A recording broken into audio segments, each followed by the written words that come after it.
Welcome back. It's Tuck in PA. It is what is today? It's Tuesday, December 24th of 2024. And Merry Christmas Eve, everyone. We made it all the way to Christmas. Woohoo. Um, I believe that you should get yourself something for Christmas, guys. Get yourself something for Christmas and get yourself something for your birthday. Because if you don't take care of you, nobody else will. Even if it's something small, guys, always get yourself something for Christmas and always get yourself something for your birthday, especially as a man. 'Cause remember, guys, your family, your kids, if you're married, your wife, all you're going to get on your birthday is socks and a tie, and you might get a BJ, maybe, or a hand ski. You know what I'm saying? So you might as well get yourself something.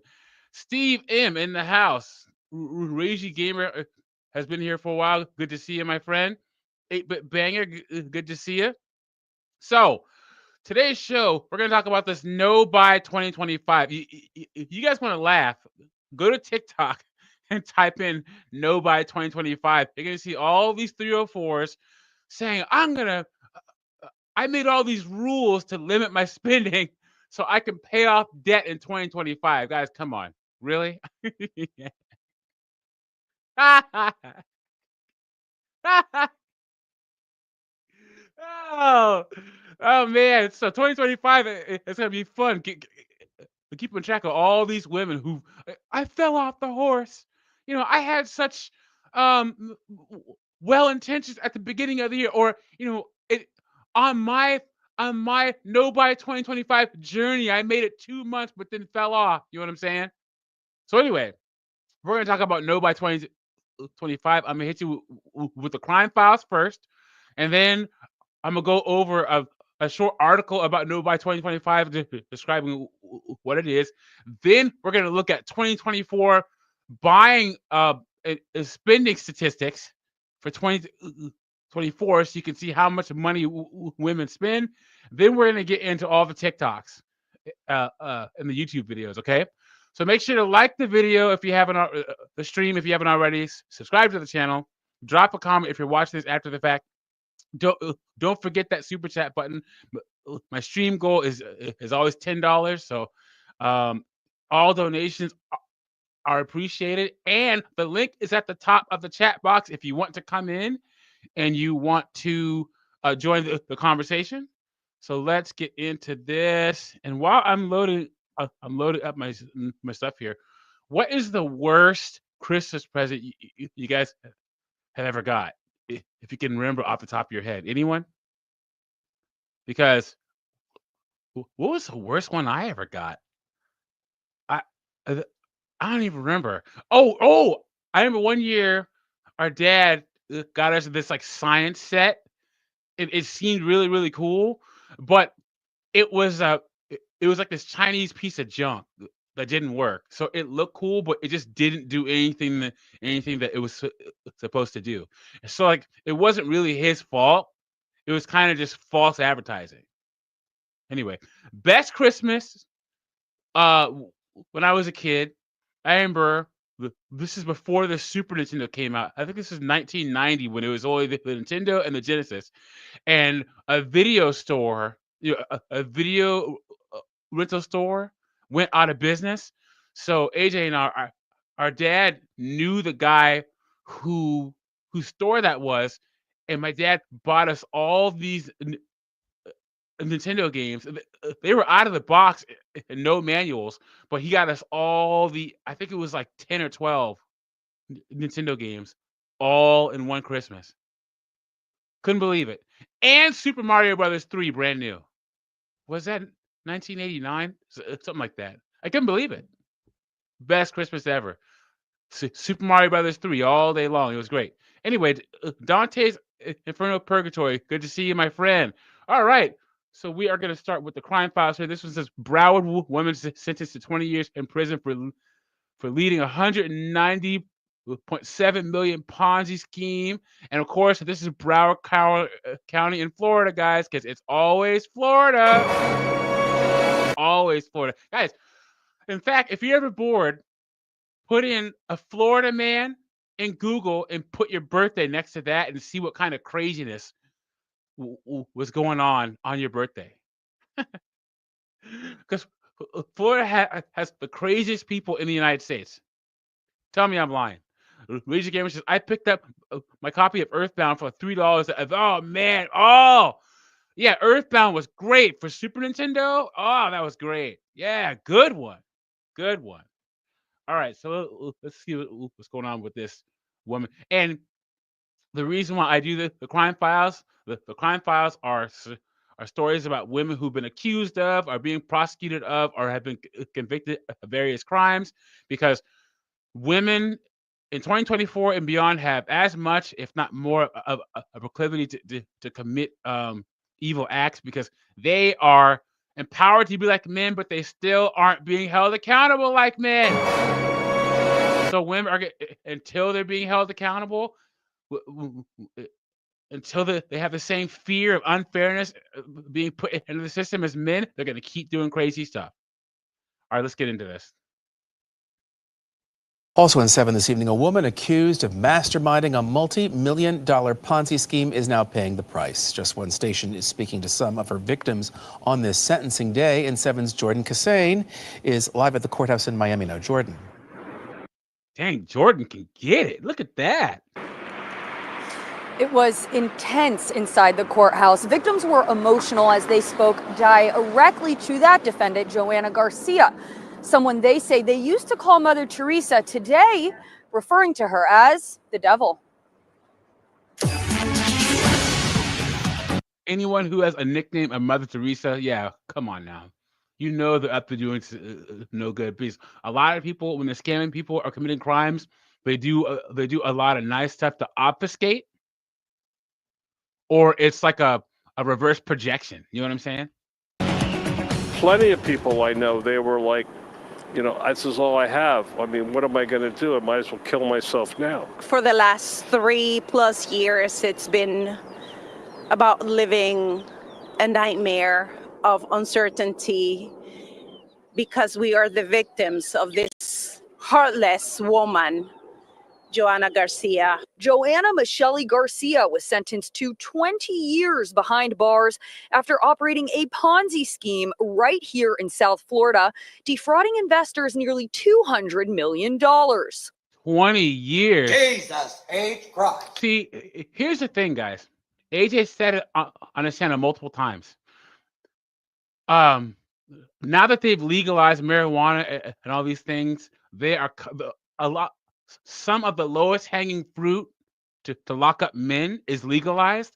So they're having to come down on women to compensate. And also, I'll keep going. Never mind. I am a single mother. I emptied my life savings into this investment, which I thought it was legit, not knowing it was not. Oh, I know. I was going to say, guys,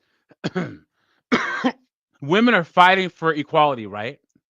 But things are never going to be fair between men and women. I've said this multiple times. So what equality looks like is women being treated as harshly and as unfairly as men. That's where we're headed, and that's exactly what these women are fighting for. And the police and our prison system and justice system are more than happy to oblige. I don't foresee getting a penny back. I've resigned myself to that a long time ago. Stephen Schulman is just one of about 15,000 investors who entrusted their money with Garcia, the former CEO of MJ Capital Funding, LLC. She operated the scheme from October 2020 to August 2021, falsely promising high $190 million in like a year. What is going on? returns from merchant cash advances to her investors like Schulman. Everything was good for like 6 months, just like that. The person that delivered the check every month on the exact same day. The check that I was supposed to get didn't show up. And I tried to call them the next day, and the next day, no answer. Then I looked up and I realized that this was busted by the FBI and the SEC, as a Ponzi scheme. He tells us he entrusted Garcia with $50,000 of his hard-earned money during the pandemic. $50,000. Jesus H. Christ. At a time he says he was reliant on his investments. Oh, Stack Cheddar, good to see you, my friend. He says, Doug, I'm 42 and Christmas is pointless for me. It's for kids. I have the money to have Christmas every week if I want to. LOL. Yeah, good job, man. And also, like I said before, get yourself a Christmas present and a birthday present. Get yourself something nice, Stack Cheddar. You know what I'm saying? Because if you don't take care of you, nobody else will. Giancarlo, good to have you here, my friend. Good to have you here. Returns most. No money's coming in, no income. So I was trying to figure out how can I keep an income stream. Victims just like Schulman, who say they've lost their life savings. Their kids have gone hungry, some even battling suicide and depression as Well, Walmart's hiring. They can be greeters at Walmart. a result of their losses at Garcia's hands, anticipating never reuniting with their hard-earned money. I can't do anything to her. I can't get the money back. I can't do anything. And Garcia did address the courtroom today, apologizing to those she says she has hurt. Her defense team telling us that the receivership assigned to her case has recovered about 1/3 of those misappropriated funds. 1/3. And I guarantee you, she has a bunch of that money sitting in some offshore account. So she looks like she's in her third of the lady that did this Ponzi scheme is probably in her 30s. So by the time she's 50, she'll be sitting on millions of dollars. And now victims like Schulman sit and wait to be financially made whole again. In downtown Miami, Jordan Kisane, 7 News. Thank you, Jordan. Man, Jordan, another one of those though. Like Rachel said about her makeup. This is what she looks like now. What I always say is one of the biggest enemies of modern women, guys. A bucket of water. Can you imagine what Jordan looks like if you threw a bucket of water on her face right there? Oh, all right. Let's get into this here, guys. So, what is the no by 2025 finance trend? What is it and how to do it? It says, oh, and this is a woman buying this, of course. As the end of 2024 is rapidly approaching, so is it time for some end-of-year reflections and goal setting for the new year. As I've sat down and began to think about this for myself, I realized one of the main things I want to get better at in the new year is saving even just a little bit more money, especially as the idea of post-grad life starts to get more real. I've been really thinking about what state my finances need to be in order to achieve the lifestyle I want. See, there's that lifestyle, guys. Although I'm not bringing in the big girl salary right now, I do have a part-time job that would definitely help me to build up my savings account. But it seems that even after working for a year part-time, that savings account hasn't grown any bigger, but my closet inventory most certainly has. So I want to set some goals for myself to help limit my spending a bit and make sure that I can actually build up some savings before graduation. That's where No by 2025 comes in. Let me see if I can find this girl on LinkedIn real fast, because it would be great to see what kind of degree she is getting and bringing into the workforce. One second. Maya Hall. One second, you guys. Let me see if oh yeah, okay. I found her. Passionate writer and UCLA student seeking entry-level journalism and publishing internships. What is she? So she's getting a double major in biology and English. And guys, biology is saturated. Reggie Gamer, good to see you, my friend. How you doing? Hi, can you hear me? Yep, I can hear you. All right. Biology, biology is a female-dominated degree somehow. It's the STEM degree that women get the most besides nursing, and I don't know how that happened. And I did a story the other day, well, yesterday, about how things become devalued once it becomes female dominated, and I don't know how that happened. I wonder if it's because they lowered the standards or what. I'm not sure. Yeah, but this girl's a biology and English major. Reza, what do you think about this no by 2025 thing? Just give me your general view on it. So, like I mentioned some stuff in the chat, like if people can see it, but I've mostly talked about stuff has been like advertisement has been heavily, focused on women for like decades. Yep, since the So 1940s. yeah. So even and then like I mentioned like how the Jetsons and the Flintstones even, had that in there, like a lot of its plot points focus around like, the women in the show spending stuff. Remember, Jane? Hmm. Charge it. Remember? Yep. I remember. That's exactly why I put that in there. Yep. Yeah. This is all cap, guys. This is a social media thing. This is isn't it crazy how after all these years there's still the New Year's resolution gym people where the first like 3 weeks of the gym, the 3 weeks of the year the gym is packed, but then by February it thins out. This is like that on TikTok. I'm gonna go in Yeah. 25 and be financially better for about 3 weeks. Or you know what? Until you're you're gonna be financially studious, responsible until that tax return comes. Ah! Then it's all over. I'm telling you. Oh Oh, Doug. man. Hmm. It doesn't help with like so much of the girl math that's going on. Being like, oh well, I bought this on sale, so girl math, actually saved blah blah blah money or whatever.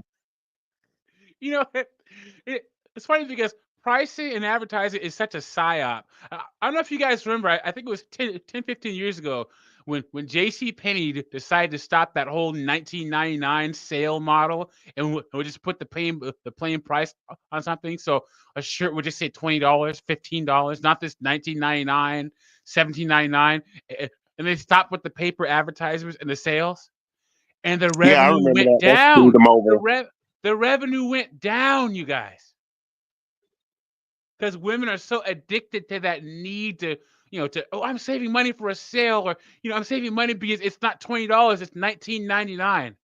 It's a conditioning, it's a psyop, you guys. It's ridiculous. Uh-uh. So it says, uh, that's where no buy 2025 comes in. I know a no spin year may sound so intimidating at first. Trust me, that's the same reaction that I had. But it's not meant to be. It's not meant to be to spend literally no money for a whole year, since that would probably be impossible. The basic idea behind this trend, which of course I found via TikTok because you're a woman, is to set rules for yourself in regards to what things are on your no buy list. For example, saying that you won't buy Starbucks unless you have a gift card. Or you won't buy any new makeup until you've used up what you already have, which is basically just TikTok's Project Pansion. These rules can look like anything you want them to. You can base them on whatever your main spending pain points are. Spending pain points. Guys, these terms that modern women come up with. Jesus H. Christ. Pain points for spending?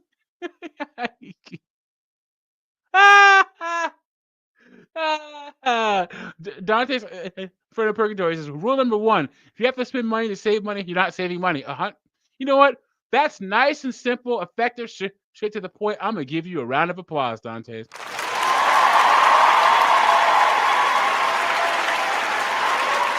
Keep the jewels of wisdom coming. Because, for example, I spend a lot of money on food and books. So a couple of my ideas for my no buy 2025 are to not let myself buy any more new books until I've read the majority of the ones I own. This could easily take a year because my bookshelves are literally overflowing and running out of space. So what if she hasn't read the books she already has? What compels her to go buy more books? So Doug, Uh-huh. so I'm not surprised. Like I'm not up here saying like I'm the best with like not buying stuff, but I try to. So like with her, she's probably like with me, like with like I have a hobby, and I'll be like, oh, I just have this backlog of stuff, and I'll still buy more. So she's probably like just straight up addicted to it. But if she could find people who are interested in the same kind of books that she is, they could just do like some kind of book exchange thing. Yeah, a book swap or something. Yeah.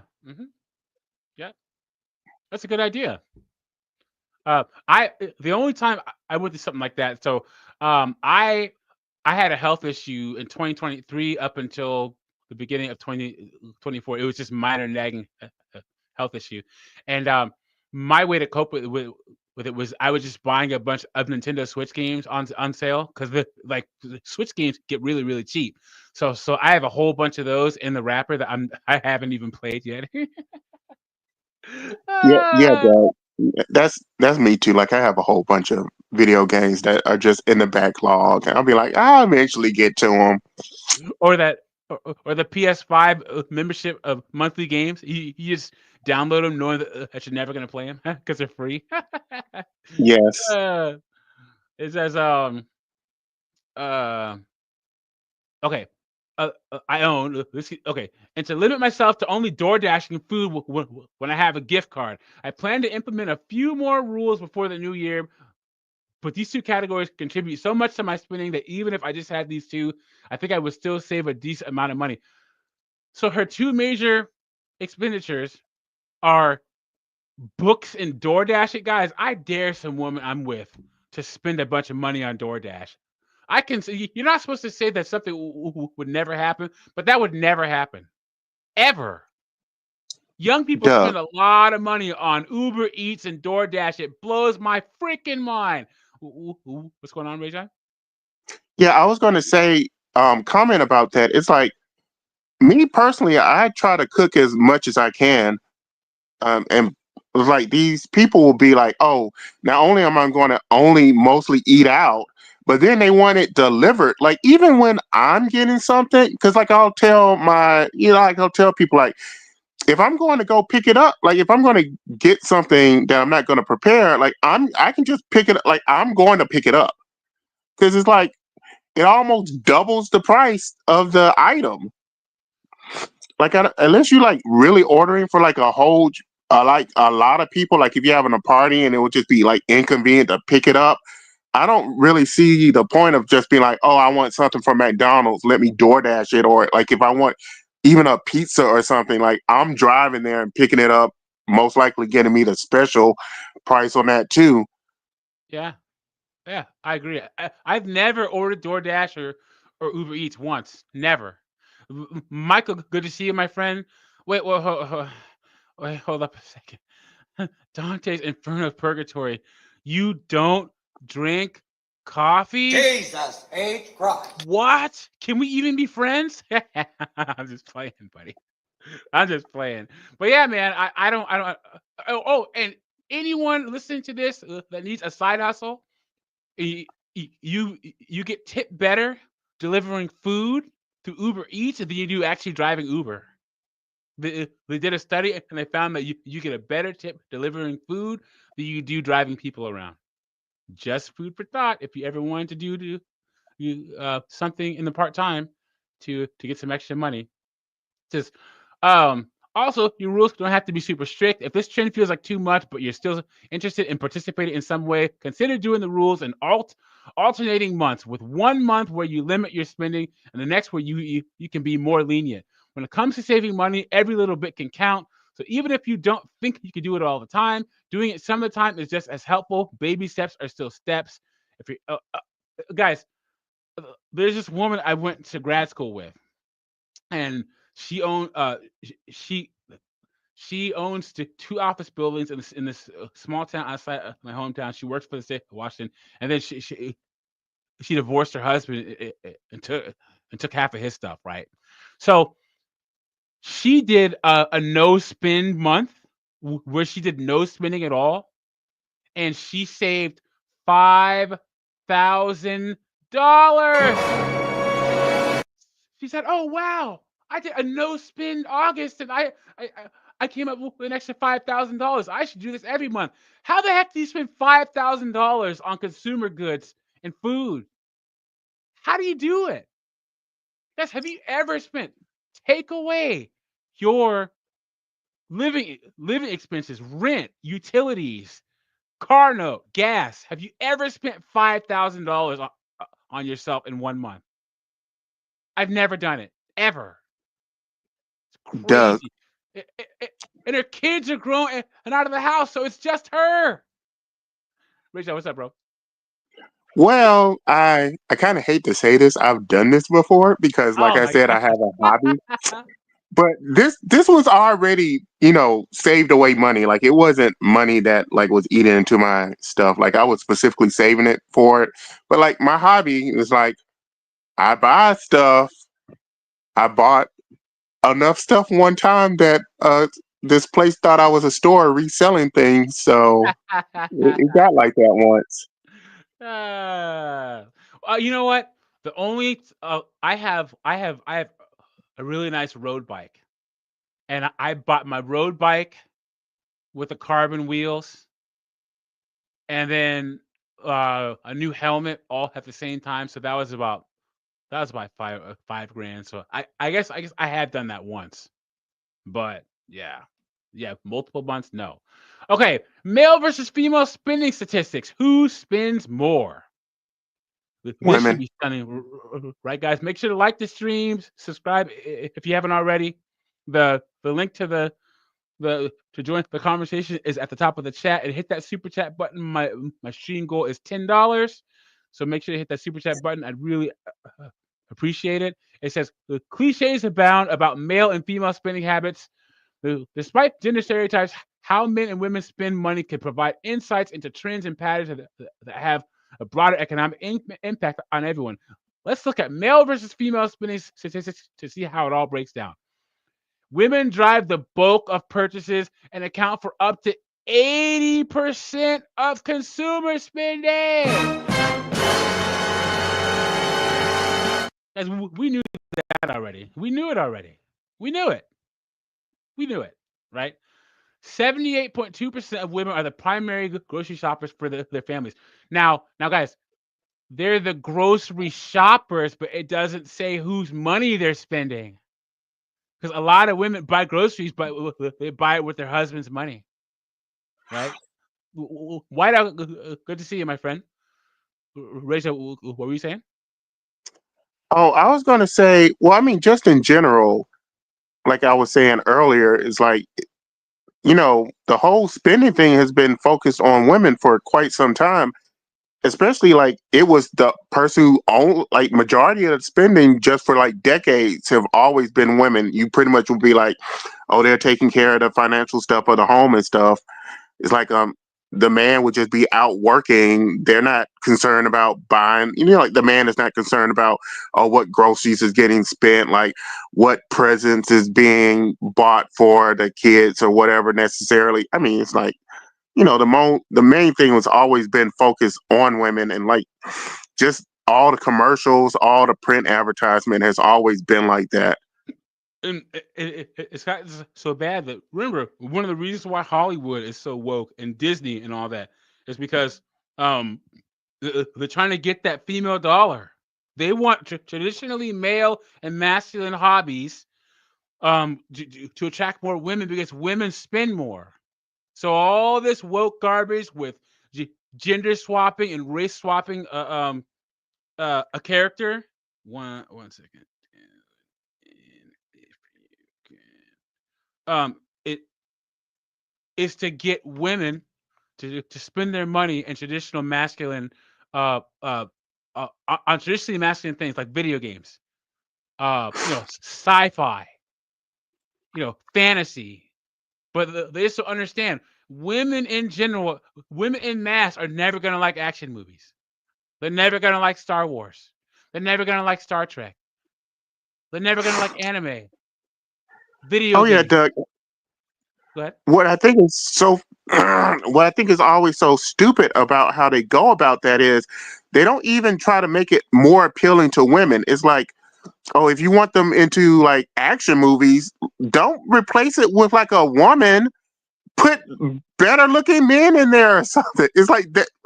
It's like, isn't that what women Well, usually go to? well, Is like, what you're saying, the ultimate example of that is the Fast and the Furious series. There is no reason, I mean, no reason why there should be 10 of those mofos. But they appeal to both sides. They have the cars and the women for the men. They have, Vin Diesel with his shirt off and The Rock with his shirt off for the women. That's the way that you attract a female audience without alienating men. Not this whole, I'm gonna have a 117-pound woman, kicking and punching guys up in the face. That doesn't work. Yeah, and Whiteout said, I don't think men like Star Wars anymore. 100%. I haven't watched anything Star Wars since Rogue One. Rogue One was the last Star Wars thing I watched, but I'm just done. Anyway, it says women tend to spend more on personal care products, healthcare, housing, and transportation, while men spend more on new vehicles, tobacco, and alcohol. On average, men spend $3,434 monthly, while women spend $3,237. Guys, I guarantee you 75% of this is the mortgage or the rent. So most of this is the man allowing for a woman to spend this. Because the biggest trap that modern women want a man to fall into is this: I want to be independent in a marriage and independent in a relationship. I don't want to lose my autonomy. And the number one way that women want men to show this is by, your money is the house money. You pay for life, and she's a strong, independent woman, so she can keep all of her money. You have no say in how she spends her money. Don't fall for the trap, guys. Don't do it. duh. Mm-hmm.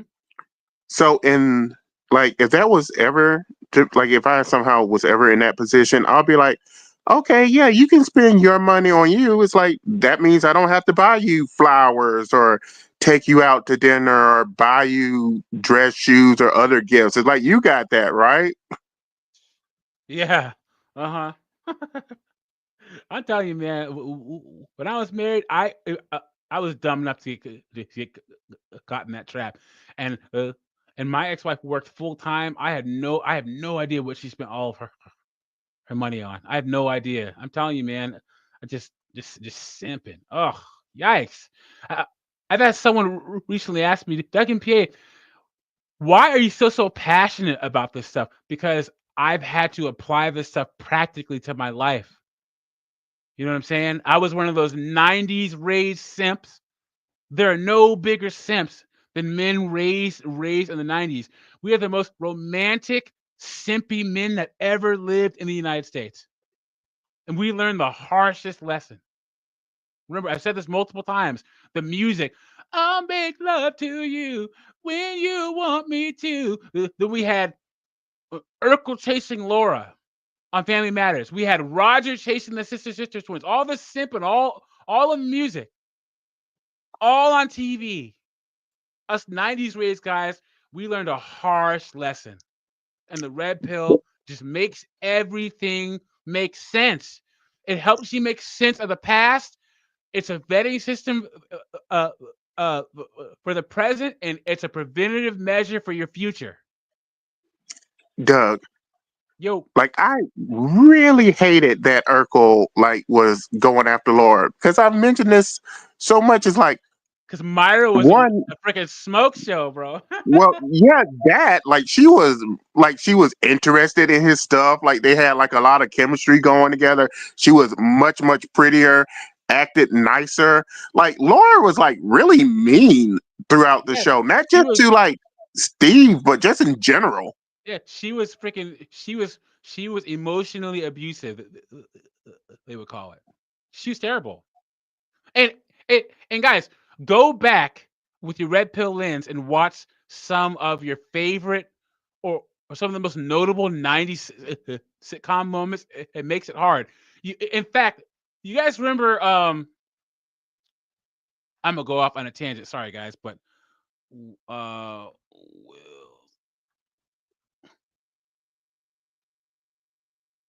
This one.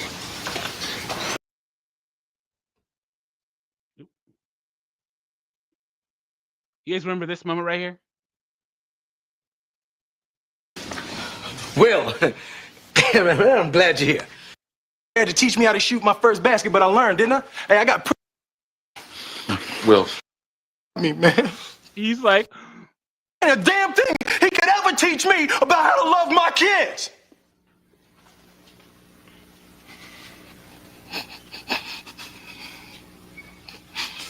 How come you don't want me, man? and you're like, oh my God, oh poor Will, so terrible. His dad's such a horrible person. Guys, you remember Will Smith's mom on the show, Aunt Vi? A demon, Yeah, absolute demon, yeah. demon. Aunt Viv, the dark skinned one, an absolute demon, a demon. They don't explain. One, I guarantee you, it was a oops because Will and Will's mom and dad weren't married. Two, guys, if a woman becomes pregnant and uh and she has a child against your will, all she should get is a check. Do everything legally obligated and keep it moving. Two, if you and the woman get along and then she gets pregnant and starts treating you with disrespect, you leave. You don't have to stay for the child. You don't have to endure mental, emotional, physical relationship abuse because of some woman has your child. You are perfectly within your rights. 15 years down the road, when the child knocks on your door to say, you know what, I wanted to stay around, but your mom was a freaking demon. Moments like this, oh my God, no, man. Who would stay with Will's character's mom? All that sass, all that neck snapping, all that attitude. You got to ask yourself, why did Will's dad sleep with his mom in the first place? I'm telling you, once you take the red pill, guys, moments like this make you sick. They make you sick, guys. Come on now. And I got to say, Will's father's worst thing that he did was trying to come back into his life. He never should have came back. Never should have. He should have stayed away. Once you leave, you stay away, guys. Anyway, I can go on. I have like a whole list of moments. So I'm like, oh, hold up a second. Wait a minute now. Raise that. What's up, buddy? Isn't that Ben Vereen? Like, is Will Smith like, TV dad Ben Vereen? I think so. I don't know. Isn't that also Webster's dad? Is it? Let me see who. Yeah, I'm pretty sure. So it's just pretty much he's been a deadbeat dad in shows. It is Ben Vereen. Yeah, you got it. Yeah, that's him. Good catch, man. Good eye. Yeah, like he's like on Webster. Like anyone who remembers Webster, which I really like that show. But like he pretty much gave up his child to to be raised by another couple, which he was better off with. But I'm just saying, it's like he literally just got typecast. Yeah, as a deadbeat dad. It's just like you know who's one of the most typecasted actors in Hollywood? Who? This guy.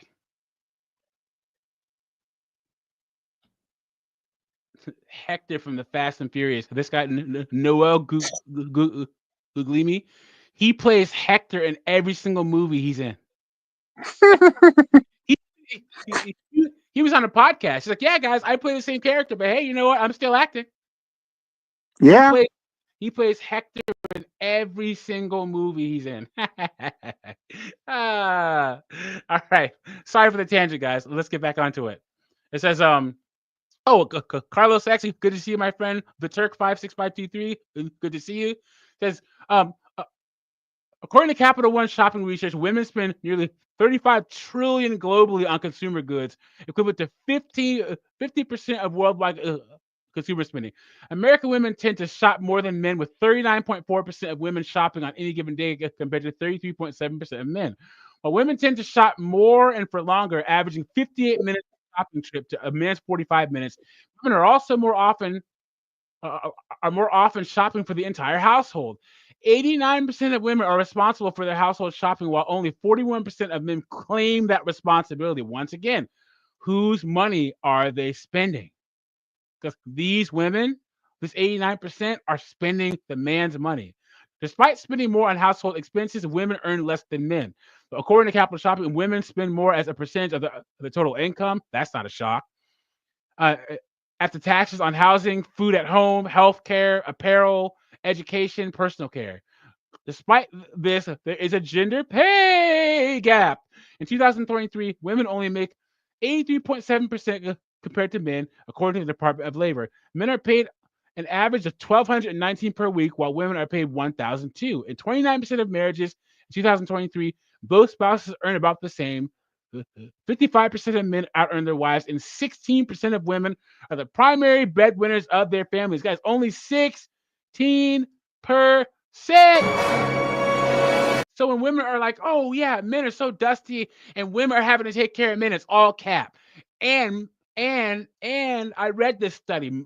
About 11% of the 16%, they met in college, or they started the careers together, and they kept to about the same till they hit about 30, and the woman got a promotion over the man. So only 4% of these households, the woman met the man and married him when she made more money. So make sure to check out that study, guys. Check it out. It says men are statistically as likely to splurge as women. Um, Deloitte received more than 150,000 responses about splurges. The survey also found that men spend almost 40% more globally and in the U.S. than female counterparts once they decide to splurge. Men are more likely to splurge on food and beverages than women, and U.S. consumers in general are 4 times more likely to say a recent splurge was on food or beverage rather than a personal care item. Globally, men make up 57% of food and beverages on splurges, and 60% more than women when purchasing. Men across all generations are likely to spend the most on a splurge.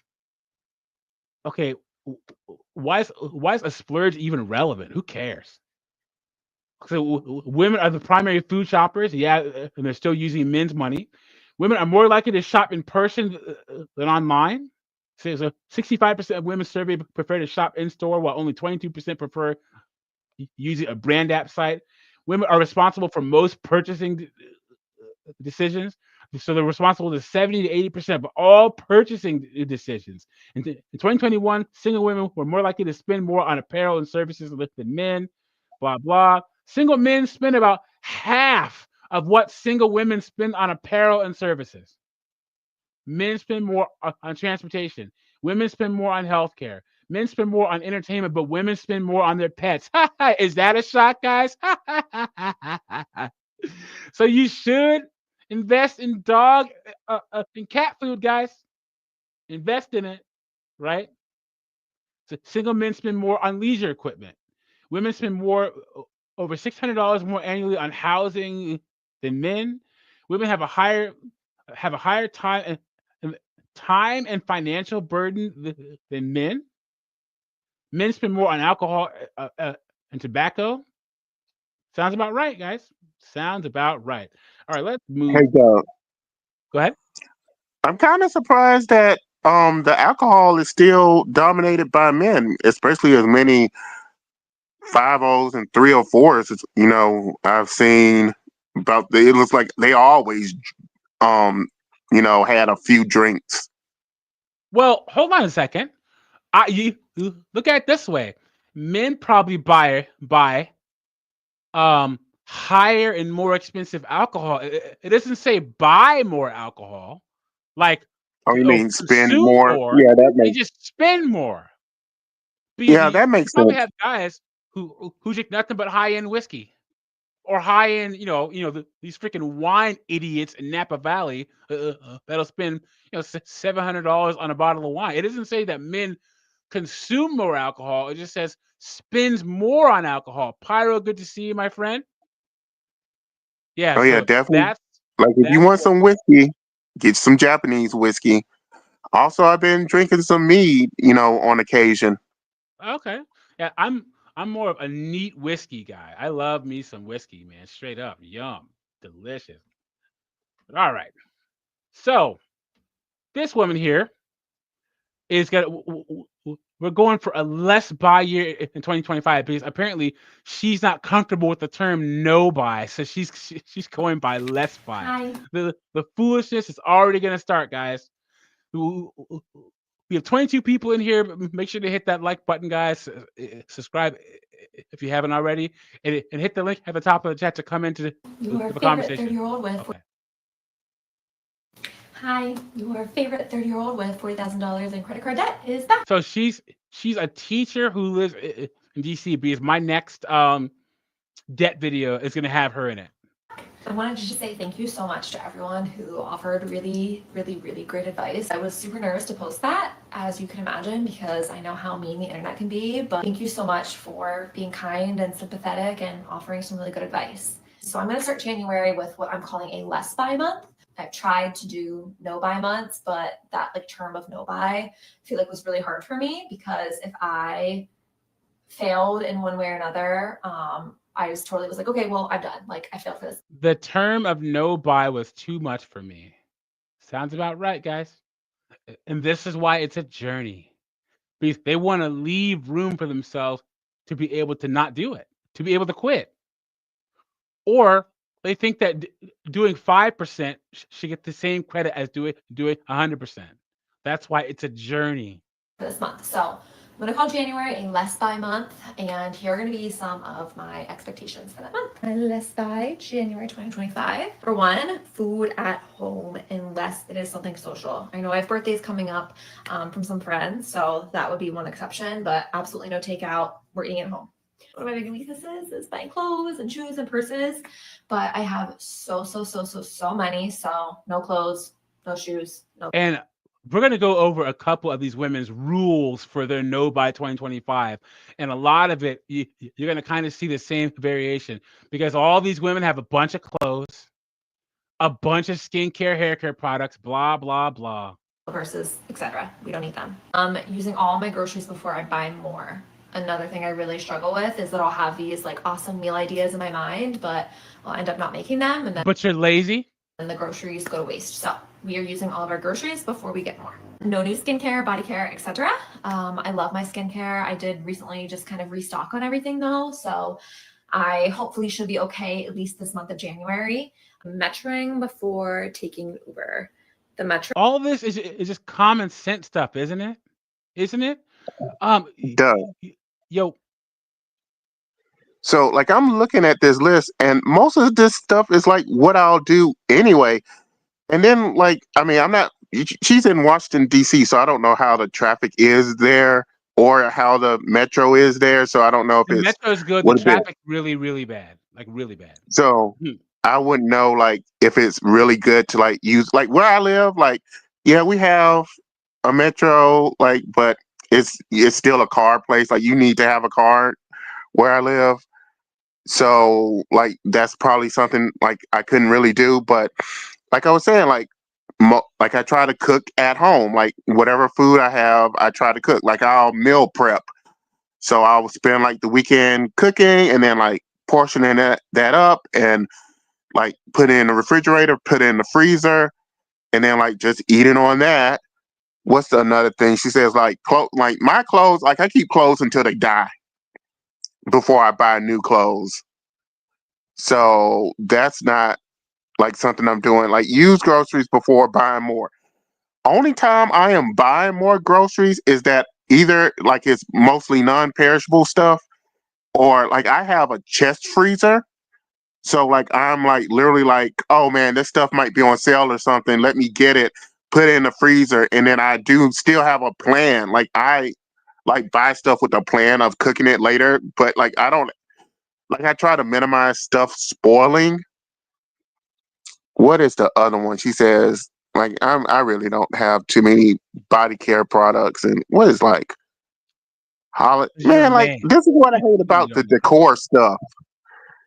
Like decor stuff. It's like like unless it's like really necessary, I don't need my house to have decor. Yeah, women do though. The reason why World Market exists, or Pier 1, or freaking the whole bottom right half of Target on the first floor. The whole decor section is because of women. That's why. True. Oh yeah, and men too. Funny. I don't know why I didn't do this all in my early 20s, but this year we are taking the metro instead of Ubering. Guys, she's 30 years old. 30 years old. Look at that face. Holiday or home decor. I have gone all out decorating for Halloween, Christmas. I don't have a ton for like Valentine's Day, but what we have is what we have. That's it. I love to read, so Libby books only. No new books. Not even $1 on Kindle. We are using Libby. We are using the library. Oh, that's People still have Kindles? where I'm going to start this year, and hopefully that will just let me essentially not put any more money on my credit card this month and go from there. Okay, I'll share more soon. Bye. Pyro says 30 years old looking like Gollum from Lord of the Rings. Good Lord, you guys. Oh man. Okay.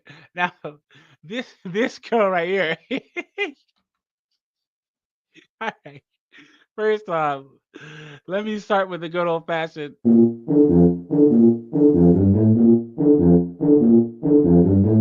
And this one's gonna be great. Watch this. The financial side of Doug. TikTok. Yo, So she's saying a no buy year, but isn't her hair probably bought? Like I come doubt on, all of man. that is her hair. You already know. You're saying the quiet part out loud, man. We all know this.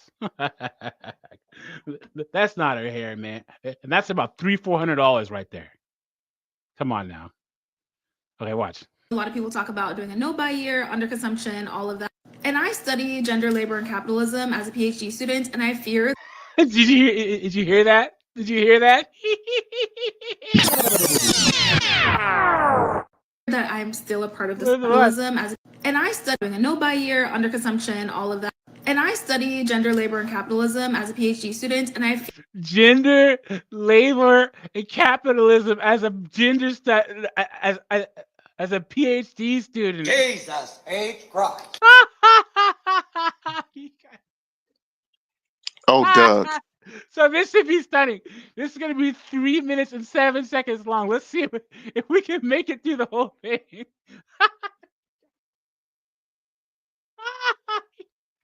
Does she have her full name in here? Let me see if I can find her on hold on. it's not that people Let me see if I can Instagram. Come on, give it to me. Give it to me. Give it to me. Give it to me.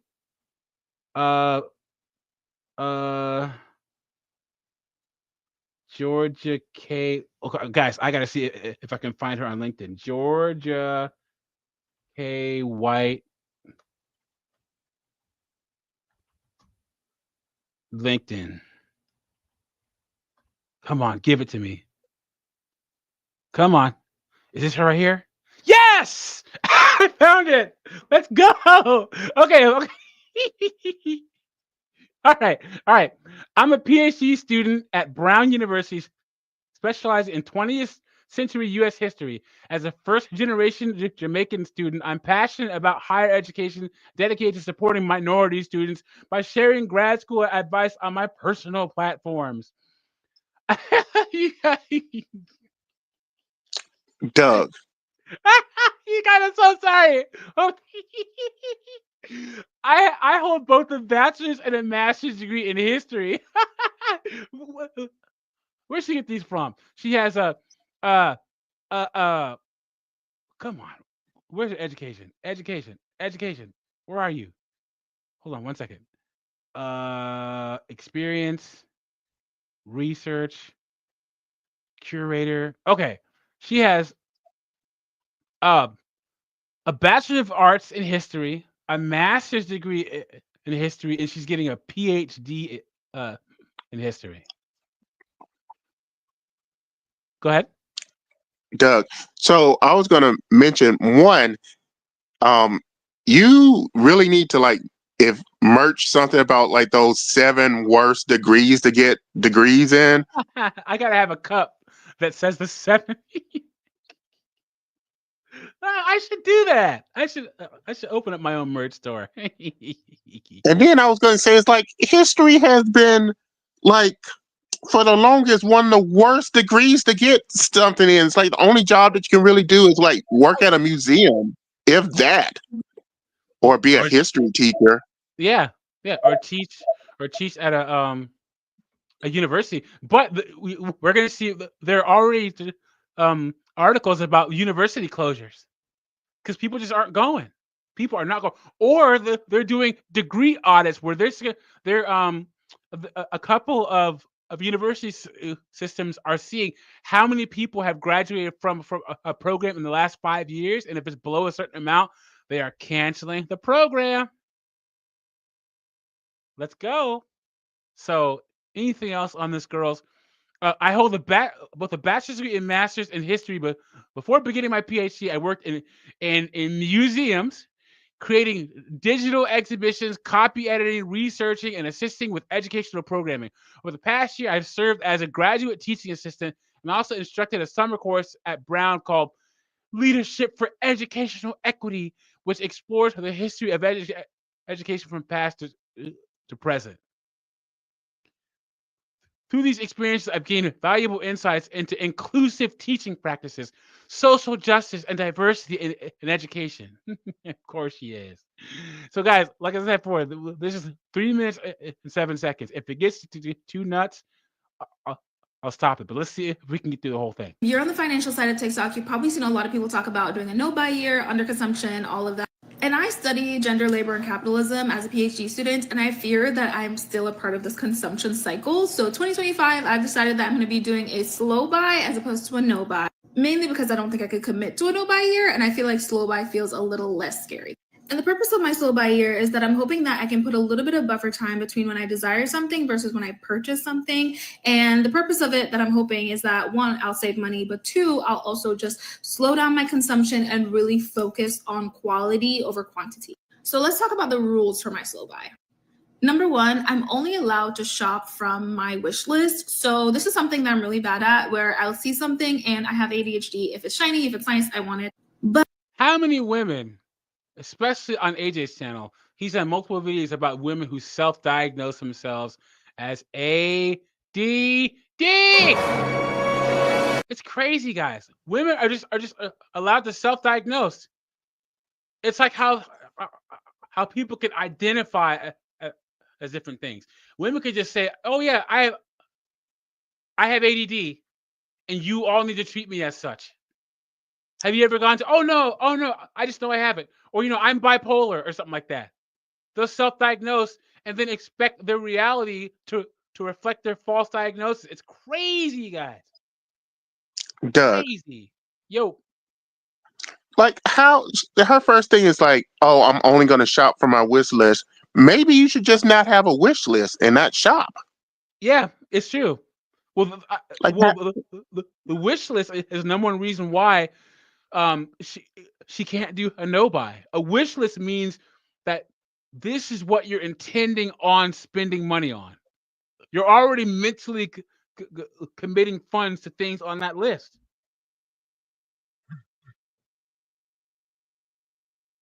Yeah, man. Yep. This is crazy, man. This is crazy. But with the slow buy, I'm only limiting myself to things that I've already thought about, already considered purchasing, have noticed that there is a need in my life for that item. And the next one is a really big one for me because I find that whenever I'm shopping, I will spend money on things that I don't really want and then end up not having as much money for the items that I really need to invest in. So by doing a quarterly shop, I can kind of like create a wish list for those months and then go to that wish list and prioritize what's most important, what I actually want to spend money on. So by only shopping each quarter, I'm also shopping for that season and shopping for items that I really feel like I'm missing in my life, as opposed to just random hodgepodge things that I don't really need. Guys, name the longest time that you've gone without buying something, without spending on consumer goods. Because I've gone months without buying clothes, without buying video games, without eating out. I've gone months on just the bare necessities. Here's the thing, guys. A lot of guys will spend money on stuff that has longevity. If you buy a PS5 and 4 games, that's your whole year right there. Right there. Doug, Uh-huh. I've gone years because I've been like, I was saving up for a specific, goal. Like, oh, I want this car. Like, I bought my car outright. Like, I just saved up the money and I still got the loan because I wanted the credit for it. But yeah, I was just like, oh, I already have I specifically wanted this car. How much is going to cost? I guess I'm not going out. I guess I'm not, buying plastic model kits. And then I'll just save it up for whoever for as much as long as like I could just buy it outright or whatever. Beer doesn't count. Beer's on the essential list, Steve. I wouldn't consider that. I wouldn't consider beer a consumer expenditure. Yeah, but I hear you, man. I hear you. Men are willing to make sacrifices on spending. The women just aren't. They're just not.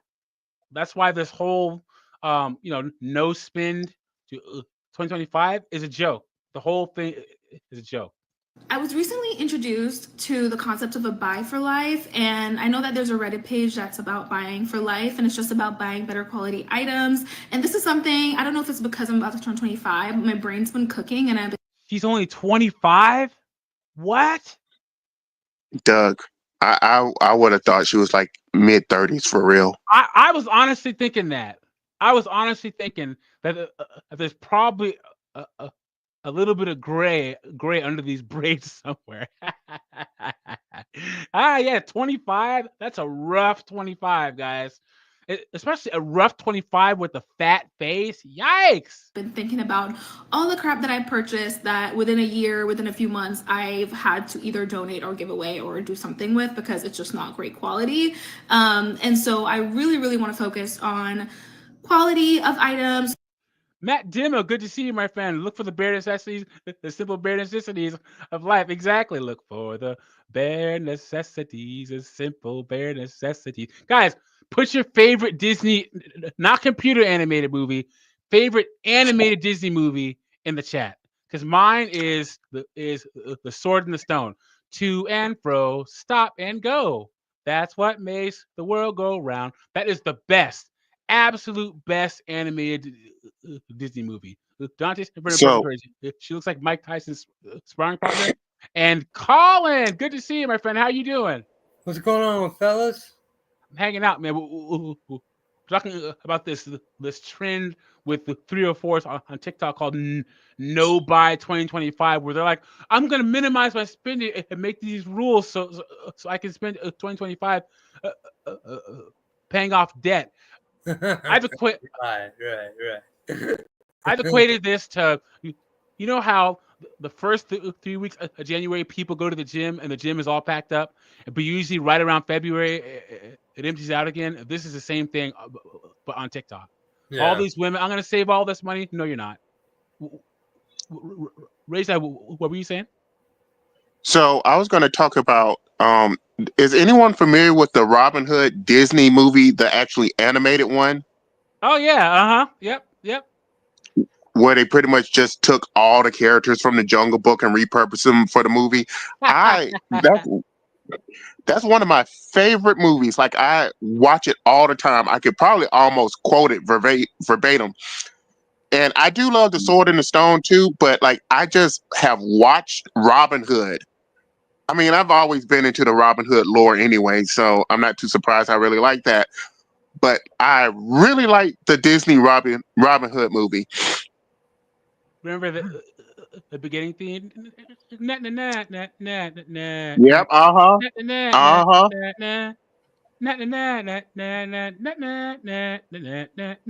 Yeah. Robin Hood's great. Sword in the Stone. Patala says Mulan. Crazy guys. I've never seen Mulan ever. Isn't that crazy? Never seen it. No, you should watch Mulan. Mulan, the first movie, the first animated movie. Watch that. That is a good movie. It's pretty much the hero's journey, even though it's like it's not even really woke. Like that's what I find so funny. It's like, they want to be like, oh, let's put these women in roles. I'm like, there was like stuff like Mulan, right? Like she literally is like going through the hero's journey. Yeah. Like, it's a very good movie. And Yeah. then it's not like she's just trying to upstage everybody. It's like, oh, I'm a girl. I must do girl power. It's like, yeah, she just didn't want her father to like die in the war. Yeah. Yeah. And then Mulan, she's in a military setting, but she has to use her wits instead of her strength. I've seen clips of it. That's why I like action movies with women where they're actual women and they have to use their wits. Or have you seen Atomic Blonde with Charlize Theron? Like that sounds Watch it because that sounds familiar. I think I've seen it.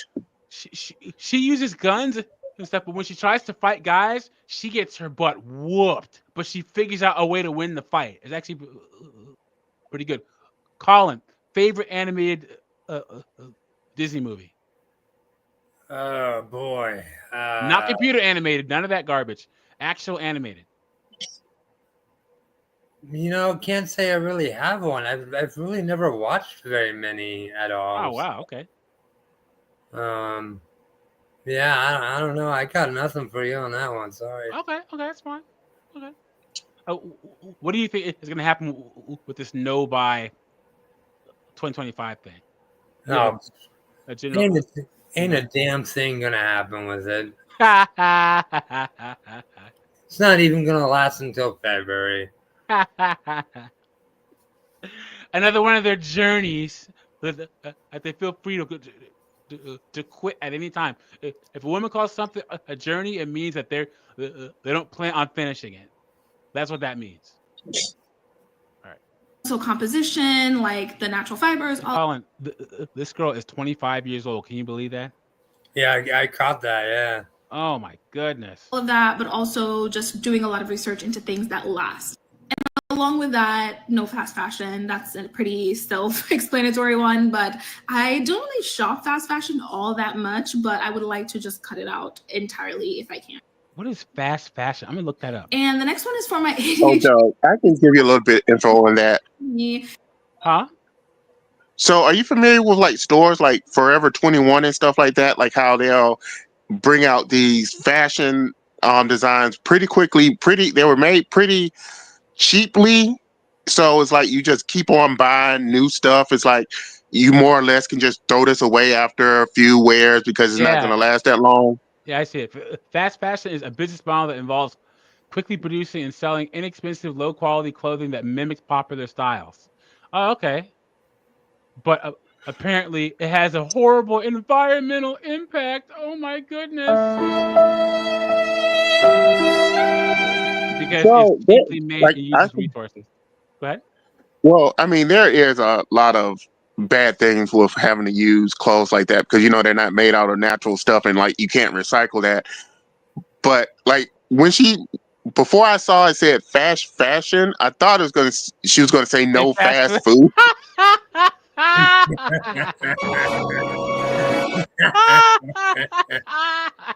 I'm like, that's what you need to put on the list. I know. I see nothing. I see nothing about changing food expenditure habits on here, dude. That should be at the top of the list, right, guys? and not even just shopping for myself, but shopping for others is such a dopamine rush. And so I want to find alternative things that give me that spark, and I want like the gym. to be intentional about that. So I'm creating a list of things that I enjoy that really give me that rush that I can turn to instead of running, cycling, tennis, jumping jacks, push-ups. shopping. And the last one is really I important. mean, just literally weave a basket. Thing that I feel like No, she's doing that at school. She's doing that for her PhD. been noticing in my work and just thinking about how in capitalism we've lost a maintenance culture because we can just purchase A maintenance culture. things as quickly as we want to, and so maintaining things actually becomes the inconvenient option. And so I'm trying to rewire my brain to think about how I can make the things in my life last longer by simply reading care instructions, doing research on how to care for those items so that they can last longer, as opposed to just feeling inconvenienced and feeling like I just need to get a new version of that thing. Okay, Miss PhD in history. Let's keep going here. Oh, Doug. Yo. You know, one way she could have saved a lot of money actually going into a good degree and not being a forever student. Yeah, exactly. How much debt is she going to be in from her bachelor's degree, master's degree, and PhD in history? Because right now she's a teaching assistant, so she's doing nothing but racking up debt. I'm hoping that she says, I'll have to check her her TikTok and see if she talks about her debt at all. And she's probably in a lot. But let me see how much debt does a PhD in history? Okay, according to available data, a PhD in history graduate typically has around $80,210 in debt. There you go, guys. There you go. That's what she be staring at when she finally graduates with her, with her lesbian dance theater degree. Oh, Doug. I have decided to. Plus, did he even mention like if she's like local to the university? Because like Brown, that's a private college, correct? Yes. Oh, so it's yeah, like, that's is right. he even PhD like is she tuition. even like living locally or Brown whatever? University. Okay. Oh, the annual cost of tuition and fees for a PhD program at Brown University.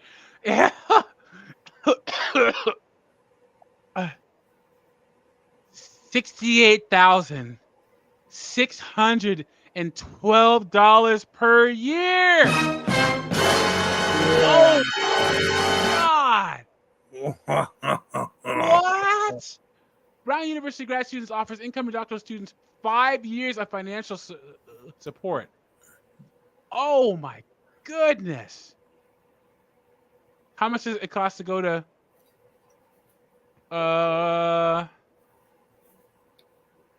Let me see. And then how long? How long is a PhD program at Brown University? And Doug, I bet you she's not like living with her parents. She's probably 5 like to either living 7 on years. campus. 5 to 7 years, guys. Oh my goodness. Oh, what were you saying, Rachel? Sorry about that. Oh, I was trying to say is like I bet you she's not like living with her parents or something. She's probably even living on campus and or like having some kind of apartment that she's renting. And it's probably like a nice apartment. Like that's another thing that I kind of hate when people do is like they try to get like a nice apartment by themselves. Is like to be honest, I never like. I mean, the place that I lived at were okay, but I'm not paying like these luxury apartment prices for like a tennis court and a swimming pool I'm never gonna use or whatever. Practice Maximus, good to see you. Merry Christmas to to you too, my friend. I say Merry Christmas over here. Champagne Pilot says, Doug, do you have a TikTok? Need to be able to send you vids. You know, if you want to send me anything, send me links to this email here. I should start putting that on in the description. Send video ideas to Tricky. Oh yeah, I still need to send you something. I've been busy. Send video ideas to Tricky with 2 Y's 22@gmail.com. Yes, send those. I'll cover that. And then Steve M says, "OMG, that's over 300,000. That's for my house." Now, if you're it says a graduate stipend is about $72,000 a year. That's if if you're teaching classes and all that stuff. But she's a student counselor or something like that. So I don't know if she, but on the actual website it says, wait. Oh no, the stipend can be $72,000 a year. Okay, given the total cost of attendance at Brown is $83,660 per year, it would cost $334,744 over 4 years based on the 2022 to 2023 Brown University tuition to get a PhD. God, you guys, holy crap! Are you serious? Oh, why? Banned from the Republic of Palau. Where have you been, my friend? I haven't seen you in forever. Yeah. So make sure in the subject line put show ideas or something like that, because I might if I get to 5,000 subs, I'll start an Instagram for Doug and PA, and I want to do TikTok last because I really hate TikTok unless I'm trying to find content for videos. But I don't want to maintain. I hate TikTok and I hate Twitter/X. More people get in trouble on TikTok and Twitter than like any other platforms. So I'm trying to minimize my involvement on both of those. Let's see what's going on with this girl. To do a no by 2025, and here are the rules that I've set for myself. So I decided to do this because I'm tired of all of the useless, mindless spending that I do, but yeah, all of us are. Also because of just the clutter that it has accumulated in my home and in my life. Like, I mindlessly spend money at Target and TJ Maxx and blah blah blah. So here are my rules for the whole year. Is that her wedding ring? That like black ring thing? Huh? I'm confused. Of 2025 to not buy shit. Okay, so my first rule is going to be no TJ Maxx, no Marshalls, no Home Goods, no Ross, any of those kinds of stores. You guys want to talk about fast fashion? Ross and TJ Maxx. The formula behind Ross and TJ Maxx is they'll go to a company and say, "Hey, we want to purchase the rights to make a design of your clothing, so a shirt or a dress."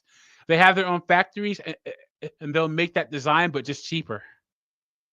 So if you buy a Nike shirt at Ross, it has less fabric than the one actually made by Nike. Yeah. If you buy jeans that are from Polo or whatever, and you buy them from Ross, they have less denim in them because they're at Ross and Marshalls. That's how they can charge so little for their clothes, right? Banned from the Republic of Palau says, "Been grinding. I got my own place, but I've noticed a lot more people asking me out, even though I've made no changes. So something must be happening." How old are you, buddy? Because once you hit 35, the whole world opens up. I'm pretty much the same person I was 15 years ago, but if you're single and you're childless and you hit the 35, you're like a walking, talking, freaking seasoned pork chop to these hyenas, man. So you got to watch out. I physically cannot even go inside of them. That's my first rule. My second rule is no going into Target. I realize there are some things I go in, like for instance, I buy my diapers and wipes at Target because I like to do their $20 gift card deal. I will do that, but I will do like pickup orders only. So I'll still buy things from Target that I need, but I will do pickup so I'm not tempted to like go in and buy extra things that I don't necessarily need. The third thing is I'm not going to be buying any like personal care products like shampoo, conditioner, deodorant, blah, blah, blah, perfume. No deodorant. Wait, what? She say no deodorant? Toothpaste, toothbrushes, any of that until what I Well, already have. Oh, until it's already gone. Oh, good. Whew. What's up? so with those kind of healthcare items, what I do is like go to like a Costco or um like a Costco or something and just buy that stuff in bulk. Like, didn't she say that she has a family or something? I don't remember. But Yeah. even myself as a single person, like go to like a Costco or something, like buy a whole bunch of soap or whatever, like stuff that doesn't perish. Like if you use like these things, just buy a whole bunch of them, especially if you live in a house, store them up.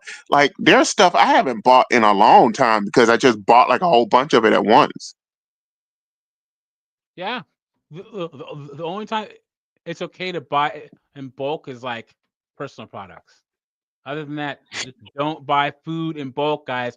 The more times you go to the grocery store, the less money you spend and the healthier you eat. You should be going to the grocery store 2 or 3 times a week. I'm not joking. You will spend less money and eat healthier foods. One of the worst things to happen to the United States is big box store shopping. We have to buy food for the whole month. So let's buy a pack of 100 candy bars, that big old bucket of cheese balls. You guys remember the big old bucket of cheese balls? Yep, they still exist. Yep, death in a jar. That's what I call that. Buying food at Costco is the worst thing that you could possibly do.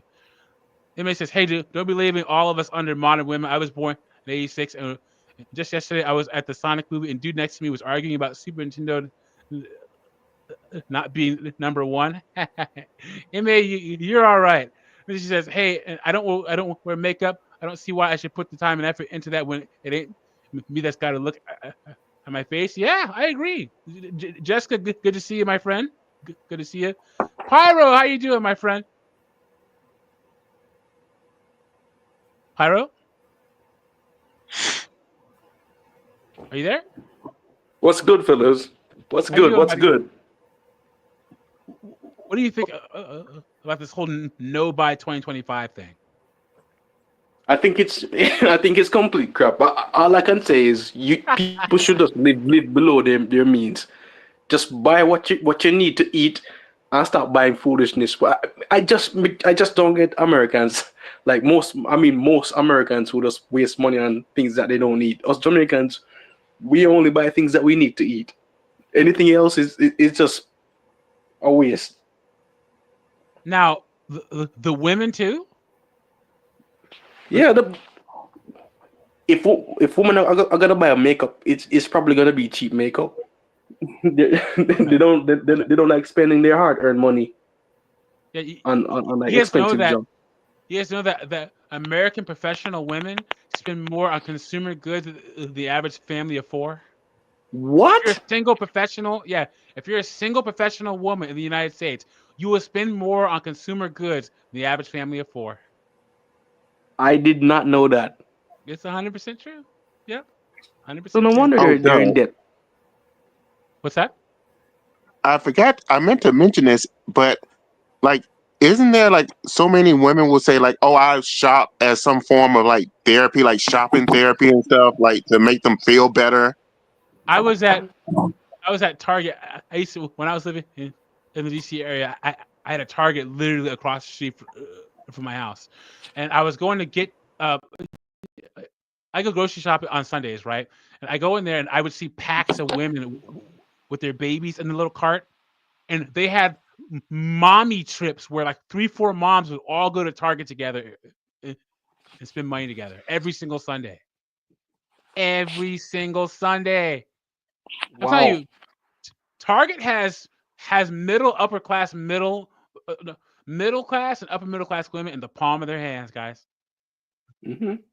Yep, I'm telling you, Target is the pumpkin spice latte of retail stores. Yep. Oh, 100%. Doug, it is. It is, Doug, because it's like you want to avoid the Walmart people. Yeah, Walmart's it's like Target to Walmart is like Chick-fil-A to Popeyes. Yes, yes, it is. Popeyes has good food, but you might get shot. Walmart has deals, but you might get shot. You know what I'm saying? Okay, so first off, Super Nintendo is a great console. My favorite console of all time is probably the PlayStation 2. But the Super Nintendo's in my top 3, and the best Super Nintendo of all time game of all time is Chrono Trigger, and I will fight anybody on that. Oh, So, Doug, that's the best game of all time to me. Yeah, Chrono Trigger is like it's the best RPG of all time. It's one of the greatest games of all time. Go ahead, Rajan. Doug, Chrono Trigger is so good. I have multiple versions of Chrono Trigger that I've played, Man, so good. and I'm gonna say, like, I mean, like, there's a reason why part of my handle is gamer. I do love games. I would say for me, Super Nintendo is the best because they had so many Japanese RPGs on there. Only contender for that was like the PlayStation. Like, I specifically bought those two systems just so I can play Japanese RPGs. Okay, guys, I'm because it is my stream here. I'm gonna go off on a tangent, and I don't know if you've ever seen it. Enemy unknown. Enemy unknown intro. So this is my favorite game of all time, and we're gonna take 2 minutes and watch the intro because it gives me chills to this day watching it. You guys know XCOM Enemy? Well, actually, Enemy Within. We'll do Enemy Within. Enemy Within intro. I never heard of it. Greatest game of all time. I'm familiar with XCOM. Never had a chance to play it because So I'm good, playing man. RPGs. So good. Doug, So you're good. making me want to get an emulator and get these games illegally. Oh, Emmett, I am 43. So, guys, let me tell you this also real quick. AJ and I'm going down the list. We have our original Nintendo from 1987. I have a TurboGrafx 16. I have a Sega Genesis, a Sega CD, and a 32X. I have a Super Nintendo. I have a Sega Saturn. I have a PlayStation 1, a PlayStation 2, an original Xbox, an Xbox 360, a PS3, a PS4, a PS5. What else? I have my original Game Boy. I have a Game Boy Advance. What else do I have? Oh yeah, a Sega Dreamcast. What else? I think that's all of them. I'm telling you, man. I played a lot of video games growing up, man. When you grow up in a predominantly white neighborhood, and you're the freaking white black kid that all the black kids at school call black, but then the white kids don't like you either, because there were only 27 black kids at our school of 2000. So AJ and I, we played a lot of video games, man. A lot of video games. But we're just gonna watch this real quick because this is the best game of all time.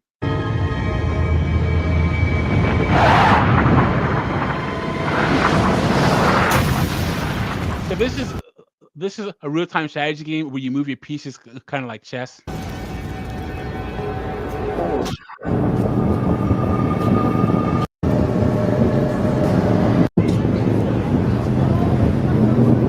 If you're watching this after the fact, you can skip past this, but this is like my favorite intro of all time.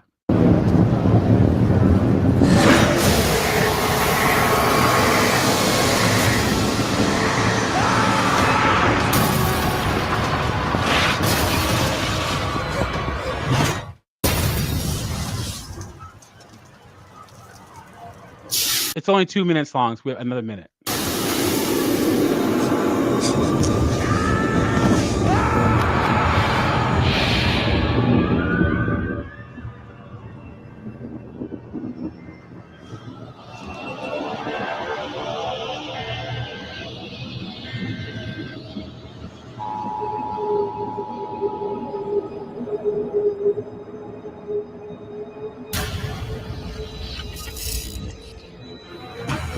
When I was young, because the original version of XCOM came out in 1996, but I wanted to get this tattooed on my arm, but I didn't, and thank God. But you see this? This is the. I keep telling you on my tattoo videos, guys.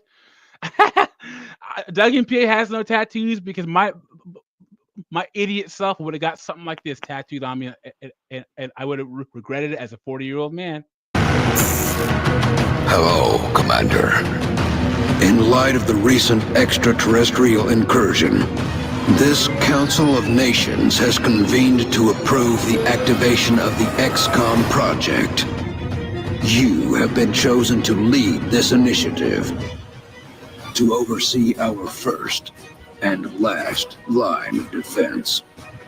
Your efforts will have considerable influence on this planet's future. We urge you to keep that in mind as you proceed.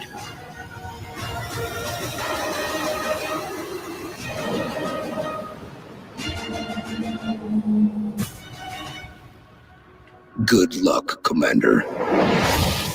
Dude, it's so good, man. If you guys have never played XCOM, it's on PS3. You can buy it on Steam. I think you can get XCOM 1 and XCOM Enemy Unknown, XCOM Enemy Within, and XCOM 2 on Steam for like $9 right now. Just do it. It's so good, man. Best game of all time. Anyway, back to Miss No Shopping at Ross here. Is gone. So I'm working on like getting through what I have, and then I'll replace it with things that I like or quality items, but I'm not going to be experimenting with random things anymore. Another big problem area for me is my grocery shopping. I tend to overspend at the grocery store. So I'm going to get better about making a list and also doing pickup. The only thing with grocery pickup is I like to pick out my own meat and my own fruit. So I've done pickup with the fruit and the meat, and they just don't pick out what I would have picked out. So those are my two caveats. I'm going to mostly be doing grocery pickup, making a list, and not overspending at the grocery store anymore. Okay, the last one, this is going to be hard. No new clothes. I'm a clothes spender. I like to buy things that are on sale. I'm a big clothes spender. So no new clothes for myself. I have kids. But a lot of people have asked me like, well, how are you going to navigate this with kids? I have kids. I've gone through their closets. I know exactly what they have, and I know exactly what they need when they need it. So I will just be more strategic about how I buy clothes, because right now I go into Target and I just frivolously buy them clothes, and then they have 97 t-shirts and Target has all these broads on lock, man, just brainwashed. Yeah. It's like a freaking, a paycheck to Target pipeline. Telling you. They're the biggest consumer so far. Yep. It's ridiculous. wear 4 of them. So I'm not going to be doing that anymore.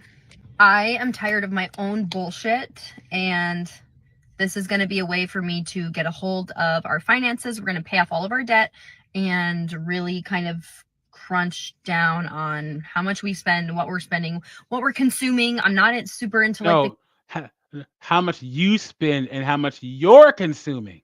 Consumerism anymore. So this is going to be a good starting point for us. You know, at least she's trying. And the sad part about it is her husband hasn't gotten her spending under control. Conquering Wander, how you doing, my friend? Always good to see you. Guys, you have to save your significant other. If you choose to be in a relationship or married, you have to save her from herself, guys. You have to. Because women will just spend and spend and spend. And remember, it's all your fault. If she spends all your money and you're broke, it's your fault. I'm telling you guys. All right, who's next? This woman's funny. What's this? All right, I'm getting background noise from somebody. Yeah, and then I get on this app, and then you guys make my Wait, hold on. Sorry.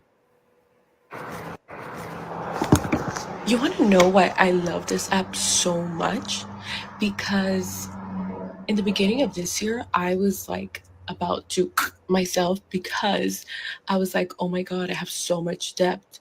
And then Did you hear what she just said? Let's I get rewind. on Listen. this app, and then in the beginning of this year, I was like about to myself because I was like, oh my God, I have so much debt. It's that so bad? so much what? Did she say so So much much. depth? I Listen, mean, I'm Jamaican. I pronounce it that way, unfortunately. listen one more time. Myself because I was like, oh my God, I have so much debt. And then I get on this app. Doug, I thought I heard that right. What's that about? And then look at the spiders on her on her eyelids, guys. Oh my goodness. Go ahead. Doug, I think she was pronouncing the B in debt, like not making it silent, so debt or something like Hmm. that. Yeah, I God did damn that a it. lot, unfortunately. And then you guys make my debt look like baby ass debt. She's God. Yo, because she's deep in it. Yeah, Oh she's my goodness. pronouncing the B and the H.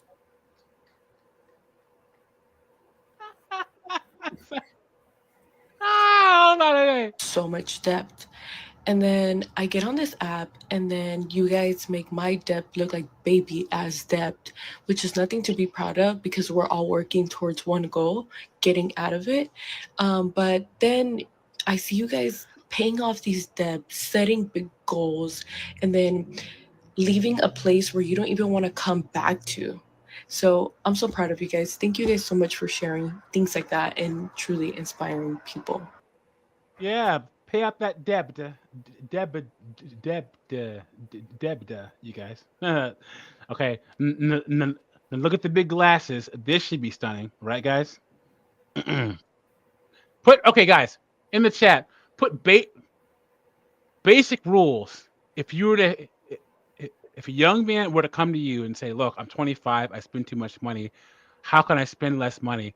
Put a couple of rules in the chat that you tell a young guy on how to spend less money. Because I would say, okay, um, cook all your food at home, all Hmm. your food at home, all of it, right?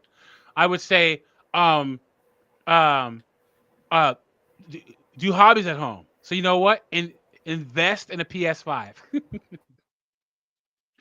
I'd say Doug, avoid women for a year. Avoid women for a whole year. You will save a lot of money. Go ahead, Rachel. so I've said this plenty of times in multiple chats. I pretty much model myself as much after Scrooge McDuck as possible. Like he is very miserly. Like he pretty much like lives like he's is still extremely poor. Like you have to live so under your means. Like whatever you can do it. If you know, prevent yourself from buying it. Like if you have to like make yourself some clothes, do that. But I mean, like stuff goes on sale. There's usually times like you can like get stuff on sale, coupon stuff, buy stuff in bulk to get it cheaper. Yeah, I agree. I would say move back home with your parents. Guys, if your parents can facilitate you living back home, do it. Move back home. Especially if you're going to avoid women. Only reason to have your own place is to bring women over. If you're Yeah, going MGTOW, move back in with your parents. If your agreed. parents can if your parents can facilitate you living at home, move back in with them. I'm dead serious. This whole thing, oh yeah, women are going to judge me. Who cares? Save money. Why sit in a freaking apartment all by yourself if you don't have to? Do not be afraid to move back home with your parents. Michael says, don't spend on girls. Matt Dillon says, stop paying for OnlyFans. That's a good one. See them, never buy a new car, always buy used. Anthony Williams, pay all your bills first. Don't get anything on credit if possible. Michael says, community college is for only a useful degree, otherwise a trade school military. Yep, I agree. Conquering Water says, buy only used as your first. Avoid alcohol. Make a budget to save at least 30% of your paycheck. All good ones. Rage Gamer, Colin, Pyro, any advice you give to a young man? Spend below your means if you can. Yep. You should do that. That should be very very easy and just quit going out. Like you should go out if you're gonna go with family or once every 2 months. I don't know if you can live like just live below your means. Just sometimes you have to be satisfied, in my opinion. Yeah. Colin? Yeah, no, I think you guys pretty much got it all. I mean, between the guys in the comments and you guys, yeah, it's definitely the biggest one is don't waste your money on the female creatures, man. Does anyone on the call or in the chat identify as MGTOW? Like, go their own way. I'm just gonna do my own thing. Women aren't even a priority in my life. Anyone? I guess you could say, I don't know. You could also say I'm pretty much monk. Like, honestly, I've reached a point where, well, let's just say it's been, in terms of doing the dirty in the sack, dude. For me, it's been I think it's been over 15 years now. I've gotten to the point with women. I am so disgusted with the female creatures that I don't even have sexual interest in them anymore. Like none. Like you could put an LA or a Miami 10 in front of me. I'd be like, no, not worth it. No. Guys, if I was married, right? I spent 17 years of my life in serious relationships or married. And if I can get all those resources back, if I can get all that time, money, and resources, I'm telling you, I'd be bulletproof. I'd be able to leap tall buildings in a single bound. I'm dead serious, man. I spent especially being married, guys. If you get married, all you do is give and you never receive ever. Telling you, Well, that's man. good. Yep, that's marriage right there. I was So with her for 5 years, married for 4. Brutal. Go ahead. So, Doug, like for me, I guess, especially since I grew up poor, so I grew up in the very unsavourable parts of cities.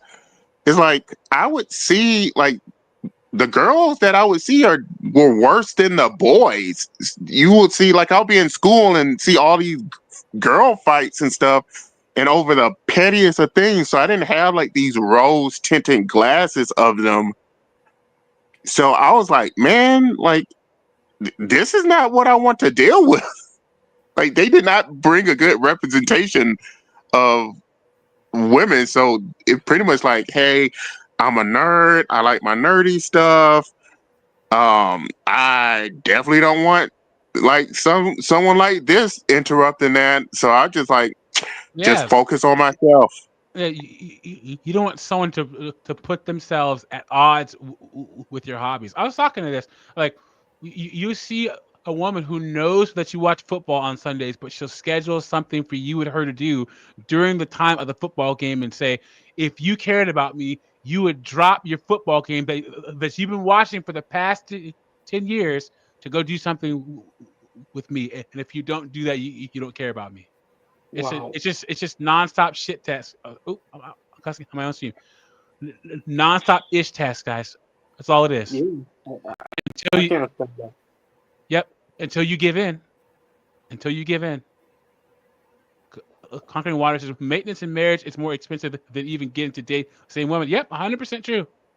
100%. Marriage will cost you more than dating 3 women at the same time. Yep. Anyway, Densify for 2025, and my rule. let's see what Big Glasses has to say. And all these women have these filters on their TikTok. Look at that. Are extensive. They're extensive, so buckle up. Number 1, no new clothing, period. No new clothing. Not even They all have to buy less clothes. thrifting or anything like that. If I'm spending money on it in 2025 and it's clothing, it will not be mine. Number 2, no new shoes unless I wear out a pair I already own to the point of it needing to be replaced. The only thing that really comes to mind for me are my tennis shoes that I use for working out. I can conceive of a reality where those get so worn out that I do need to replace them.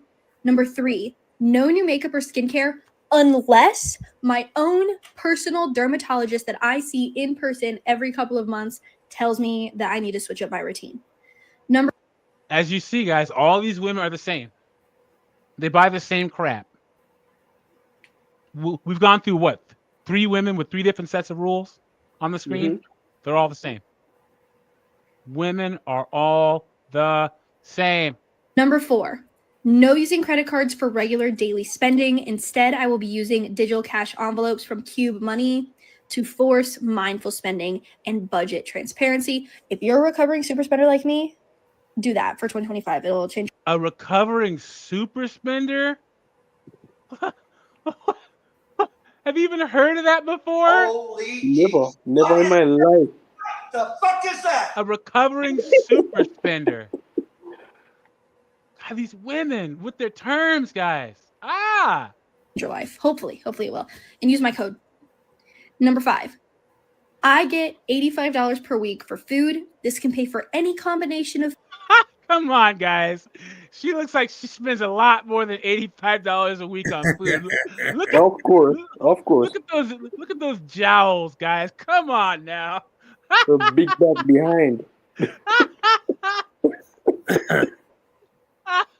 That's gonna be the hardest part for her to stay on track is $85 per week for food, man. Come on. No, that withdrawal will start hitting.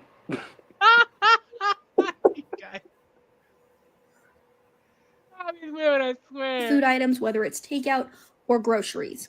Number 6, I'm allowed to use my food budget to replace general hygiene products. These products are only allowed to be purchased once I have run out of what I already have. If I try something new and don't like it, I'm allowed to try something else, but the money for the rebuy will come from my shopping fund if I'm unable to return the original. Number 7, I get $65 per week for transportation. This includes the cost of gas for my car or public transportation if I've gone on some trip and I need to take public transportation in that city or whatever. Number 8, I can earn up to $50 per week for discretionary spending. This will be called my shopping fund. This money will be earned through completing tasks or activities throughout the week. For example, if I have a no spend day, I get $5. If I work out or do some kind of physical fitness, I get $5. This is exactly this is what we were talking about earlier, saying, oh yeah, you're doing a task and giving yourself a spending fund, but you're still spending money though. Dude, Doug, guys, this so perfectly proves my point about how women are nothing but immature children. This is what you do with a 7-year-old. Go clean your room, and I'm gonna give you $5, and you can spend it on candy. Exactly. Yes. Children, goddamn children. True, guys. and I'm telling you, all of these, add a 1 in front of all these. Because she's not gonna stick to these, man. She's just not. No way. Nope. Ain't happening. And I can do so many things throughout the week and earn up to $50. Number 9, if I overspend on food or transportation, the shopping fund will be my backup money. If I have no shopping money to fall back on, I will either need to go without or ask someone to loan me the money. Because listen, I need a little bit of a threat to just help keep me in line. It's not a punishment. It's not a punishment because here's the thing. I could ask for money or I can just go without. There are options. It's not a punishment. It's very important. I just need a little bit more pressure. I need a little bit of public pressure to help keep me in line. Okay, what's next? Number 10, no matter how much money is left in my food, transportation, or shopping spending categories. Yeah, banned from the I was thinking of the way to put this. So you're gonna save money, but allow yourself to ask people for money or take out a loan. How does that make any sense? because I Doug. was trying to make that make sense in my head until he put that there. Because I was like, what? Go ahead, Rachel. I was gonna say, like, one, what job does she have if she has one at all?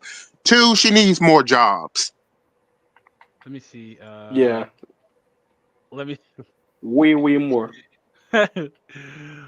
LinkedIn is our friend, Souden.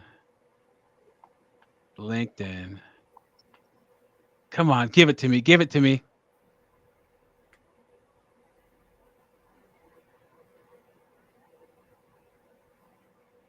Oh, he shoots, he scores. Okay. She's a commission analyst. She has a she's a bachelor of science in economics. So let me give her a round of applause there. At least she doesn't have a useless degree.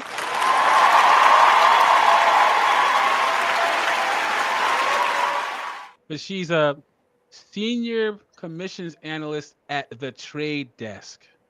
So how much does a senior commissions analyst at trade desk make?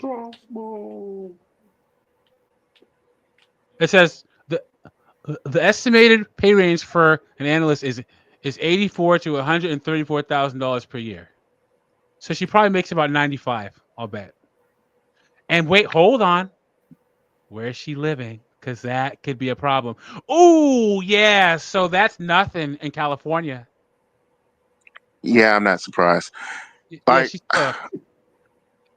who lives in California? Jameson. Too bad he's not here to help us to see see where she can live cheaply or whatever. yeah, You she's know, she good, probably man. like lives like Doug. You know, she probably lives in like I was talking about. Like, oh, I'm gonna live by myself, live in this nice apartment that really doesn't give me any more benefits than a cheaper apartment. She probably like goes to like the most expensive of places to get food, like Whole Foods instead of just going to your regular, market or whatever. Yeah, it's. I'm telling you, these women have to live a lifestyle, especially on the coast. If you're in New York City, that lifestyle is gonna cost you much money. One of my friends, his daughter, um, uh, graduated from University of Washington. She lives in Seattle because she works for Amazon. She spends $4,000 a month on her 2-bedroom apartment. What? Hell Yeah, no. and then she pays $230 for her parking space downstairs, and then her car payment for her SUV is like $600 a month. What? I She's was like, not. you have got to, yeah, because she has How to much live money is making? downtown, and be where all the eateries are, and and because all of her friends are down there. I said, she's absolutely crazy. He has imagine spending $48,000 a year on just rent.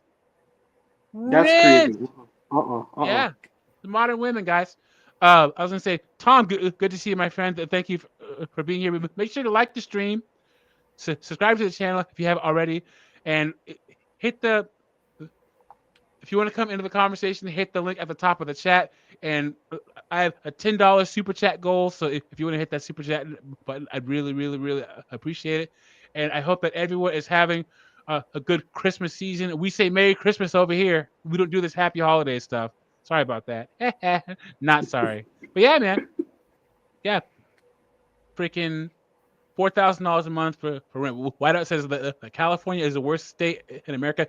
I used to do California, Oregon, and Washington videos talking about the homelessness and the crime, but I've fallen off. But the new year, I'm going to get back on that. Because, guys, if you live in Washington State, Oregon, or California, move. Move if you can. The people talk about how Arkansas and Mississippi are bad. No, I'd say California is worse than that. Move. Anyway, let's get back to Miss Rebecca Souden here. I will receive $85 for food, $65 for transportation, and a max of $50 for shopping every week. This is a weekly allowance, and that will not change depending on how much money I have left in those accounts.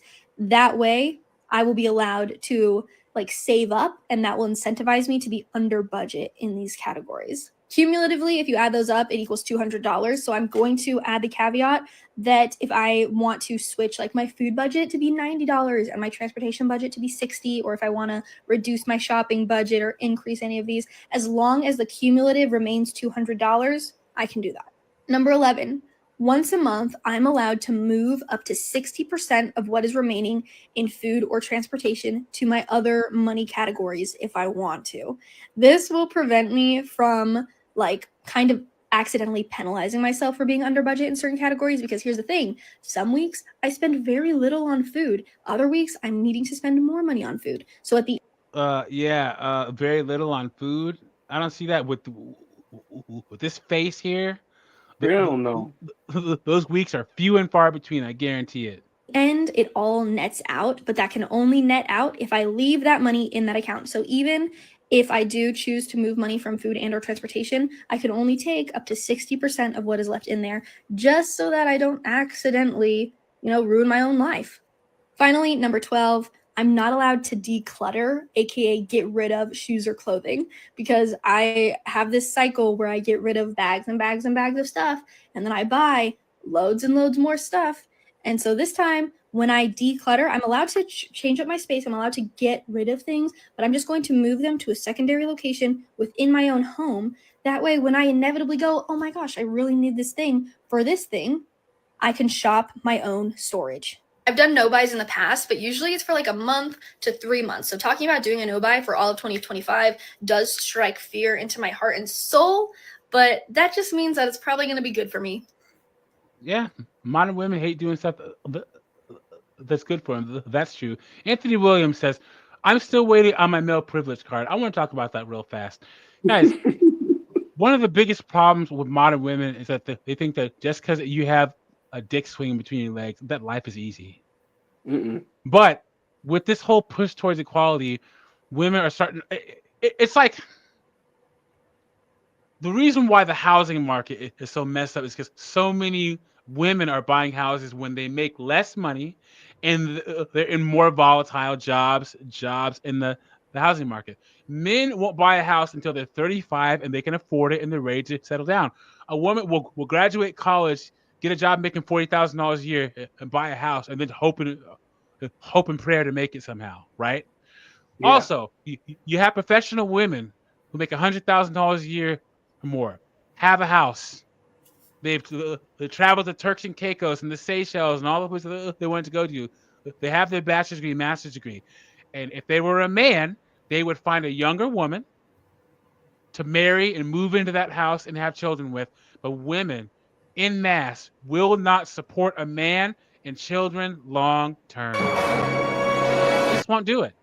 They won't do it because they know that being a provider is tough. See, this whole push towards equality and women wanting to be out here alone and compete with men is showing them how hard men's lives have been. Feminists have revised history saying, oh, men had it so easy. Like I said earlier, there will never be fairness between men and women. So equality is just women making things just as unfair for them as it is for men. That's the only way things can be equal. So you're starting to see women be like, dang, you mean to tell me I have to provide for a family? All this rests on my shoulders? I don't want to do that. Wait, you mean to tell me I got a job as a mechanical engineer and the job is boring and soul crushing? I have to do this for the next 40 years? I don't want to do that. You mean to tell me as a CEO, I spent 20 years of my life clawing my way up the corporate ladder. I'm finally CEO, but now I have to work 100 hours a week. I don't want to do that, and they can quit. Female privilege is you reserve the right to be able to change your mind about anything. Consent, your job, your education, everything. Women have that privilege. Men do not. Also, women get the benefit of the doubt. Men do not. Male privilege, my ass. I'm telling you.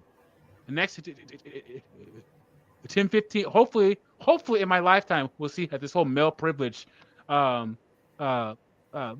myth is debunked because enough women.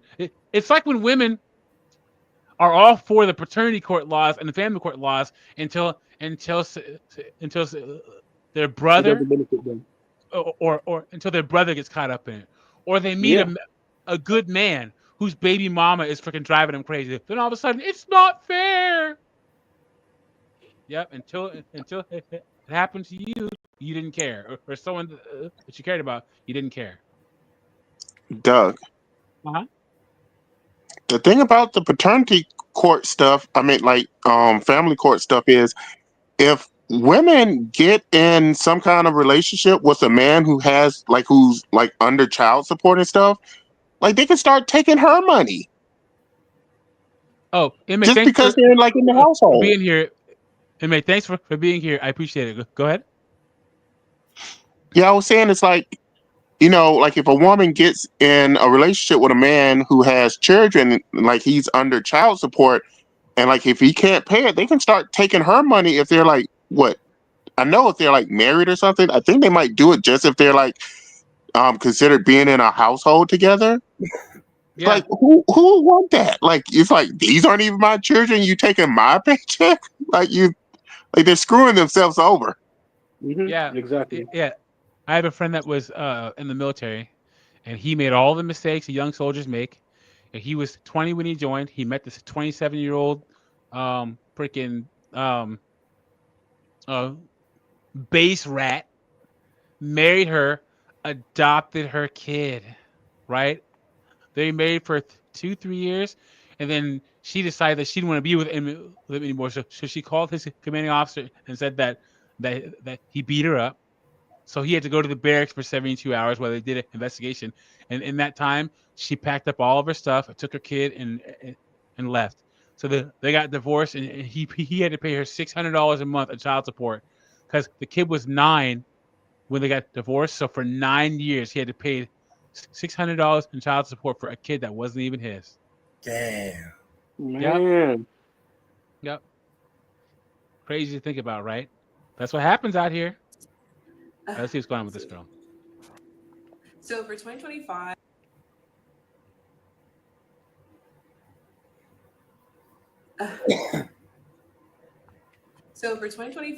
I'm so done just being broke and honestly not handling my money the best way possible. So I'm going to be doing no spend January. And if you want to follow along for that and be part of it too, I would love to hear how you're doing it in no spend January. I think January is a great month. Nothing's going on. Everyone's back from the holidays.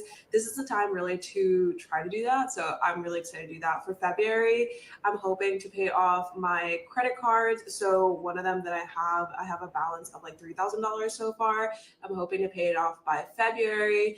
And then by March, I'm hoping to pay off my car in full. So currently I owe $3,000 on my car, like $3,300 on my car. So it's very close to being paid off. I'm just really done at a point in my life where I'm done kind of like waiting and hoping and seeing when's the best time to do things. So I have started this financial journey, and I'm hoping that I can find other people who also would like to join or live in San Diego and would like to talk about finances. She lives in San Diego, guys. Come on now. Come on. Jesus H. Christ. That's why you're broke. Why live in California? You guys know that San Diego's right below San Francisco. As most of the, because I've been in San Diego multiple times. Most of the people live in San Diego that are having a good time are in the Navy because the Navy pays for you to live there. Telling you guys, all these women are just broke. I'm really into that. So happy to share this and would love to hear what other people have to say. Love to just kind of like hear what you have to say. And I would love to see what are your goals for 2025. So yeah. Okay, her. And then this is the last one, and then we'll switch gears. I have $15,277 in debt. I, believe it or not, started off with $0 in debt other than my vehicle. Obviously, 9 times out of 10 people are going to be in vehicle debt. We are not going to talk about my vehicle today. Anyways, let me tell you how I got here. First thing on the list is student loans, $2,755. Now, that is That's not bad for student loans. $2,075, not bad at all. It's not bad. I started off with about $5,000 of student loans, I think, like a little bit over $5,000, and I paid it off Look at all these tattoos on her hands, guys. Oh no. that much. So we're doing good on that. Home Depot is $4,228. We needed a new fridge. Could I have gotten something cheaper? Yes. Did I want to know? Oh wait. She has a wedding ring on her finger, so she's doing something right. Of course. So we splurged. Don't come for me. We really needed one. Capital One, $1,498. This is kind of like an everything credit card, just to like help build my credit. I got it and it was a $500 limit, and then they upped it. So of course I kind of went bonkers and maxed it out. So that's that one. Carlana, $212. These are some of my kids' Christmas gifts. It's not anything too crazy, but I did have to put it on there because I don't save money, clearly. We have $365 saved for Christmas, and I still don't do it. So here we are putting things on Carlana. Affirm is $470. That is A lot of women get in Klarna and Affirm debt. A lot of women, guys. That's that short-term lending. If you're on a website that says, I'll make four easy payments on Klarna or Affirm. So you see women $10,000, $12,000, $13,000 in debt to Klarna and Affirm. The thing about Klarna and Affirm is if you make the payments on time, there's no fees. But if you miss a payment, it's a lot of fees, and that's how they're growing, because people won't make those fees, and also will make the payments. And also, see, layaway is better than Klarna because you have to make payments before you get the product. Affirm and Klarna, you're supposed to pay the payments after you buy it. So a lot of people are like, oh, well, I already have it, so, why am I going to make the payments on it? Yeah, well, Klarna and Affirm are going to come for you. I can tell you that right now. Doug, Yeah, go ahead. this woman's husband is screwed because I doubt that she just now started these bad spending habits. She most likely had them while, before they decided to get married. So he just chose wrong. Or, decides not to do anything about this, or maybe he's just as bad. Who knows? Well, a lot of times men will just concede the finances or concede all this stuff to their wife for in the sake of peace. Because I guarantee you, this guy has tried to have conversations about finances with his wife in the past, and so he just lets her have it. Yep. He just lets her have it. He's probably like, honey, why do you keep spending on your credit card? How dare you? Where's all the money in our checking account? How dare you? Do you really need to go to Target for the 4th time this week? How dare you? All these new clothes, where'd they come from? How dare you? Ordering out all this food from freaking DoorDash. How dare you? So he just, whatever, honey. I'm just gonna keep bringing in my check. Whatever you want to do with it, it's fine. I mean, Doug, like, one, I would never be in this situation, but I'm like, you'll just be on it. Like, I'll just give you a certain amount of money that you have to spend during the week, month, whatever. If you spend over that, you can't spend more than that. But then, it's just up to I have to make sure that I'm watching all the credit cards being used and stuff. See, this is kind of the problem with, modern day relationships. It's like, technically you should be interdependent on each other, but since it's so easy to be independent, one person can do something without the other person really knowing, it's just a mess. Yeah. And that's mostly the women, because guys, I told you, modern women, they want to be independent in a relationship, whatever that means. So they have to feel like they have freedom. They have to feel like they're not submissive to you. They have to feel like they have some kind of autonomy, freaking independence. And that can vary from woman to woman. I'm telling you guys, it's awful.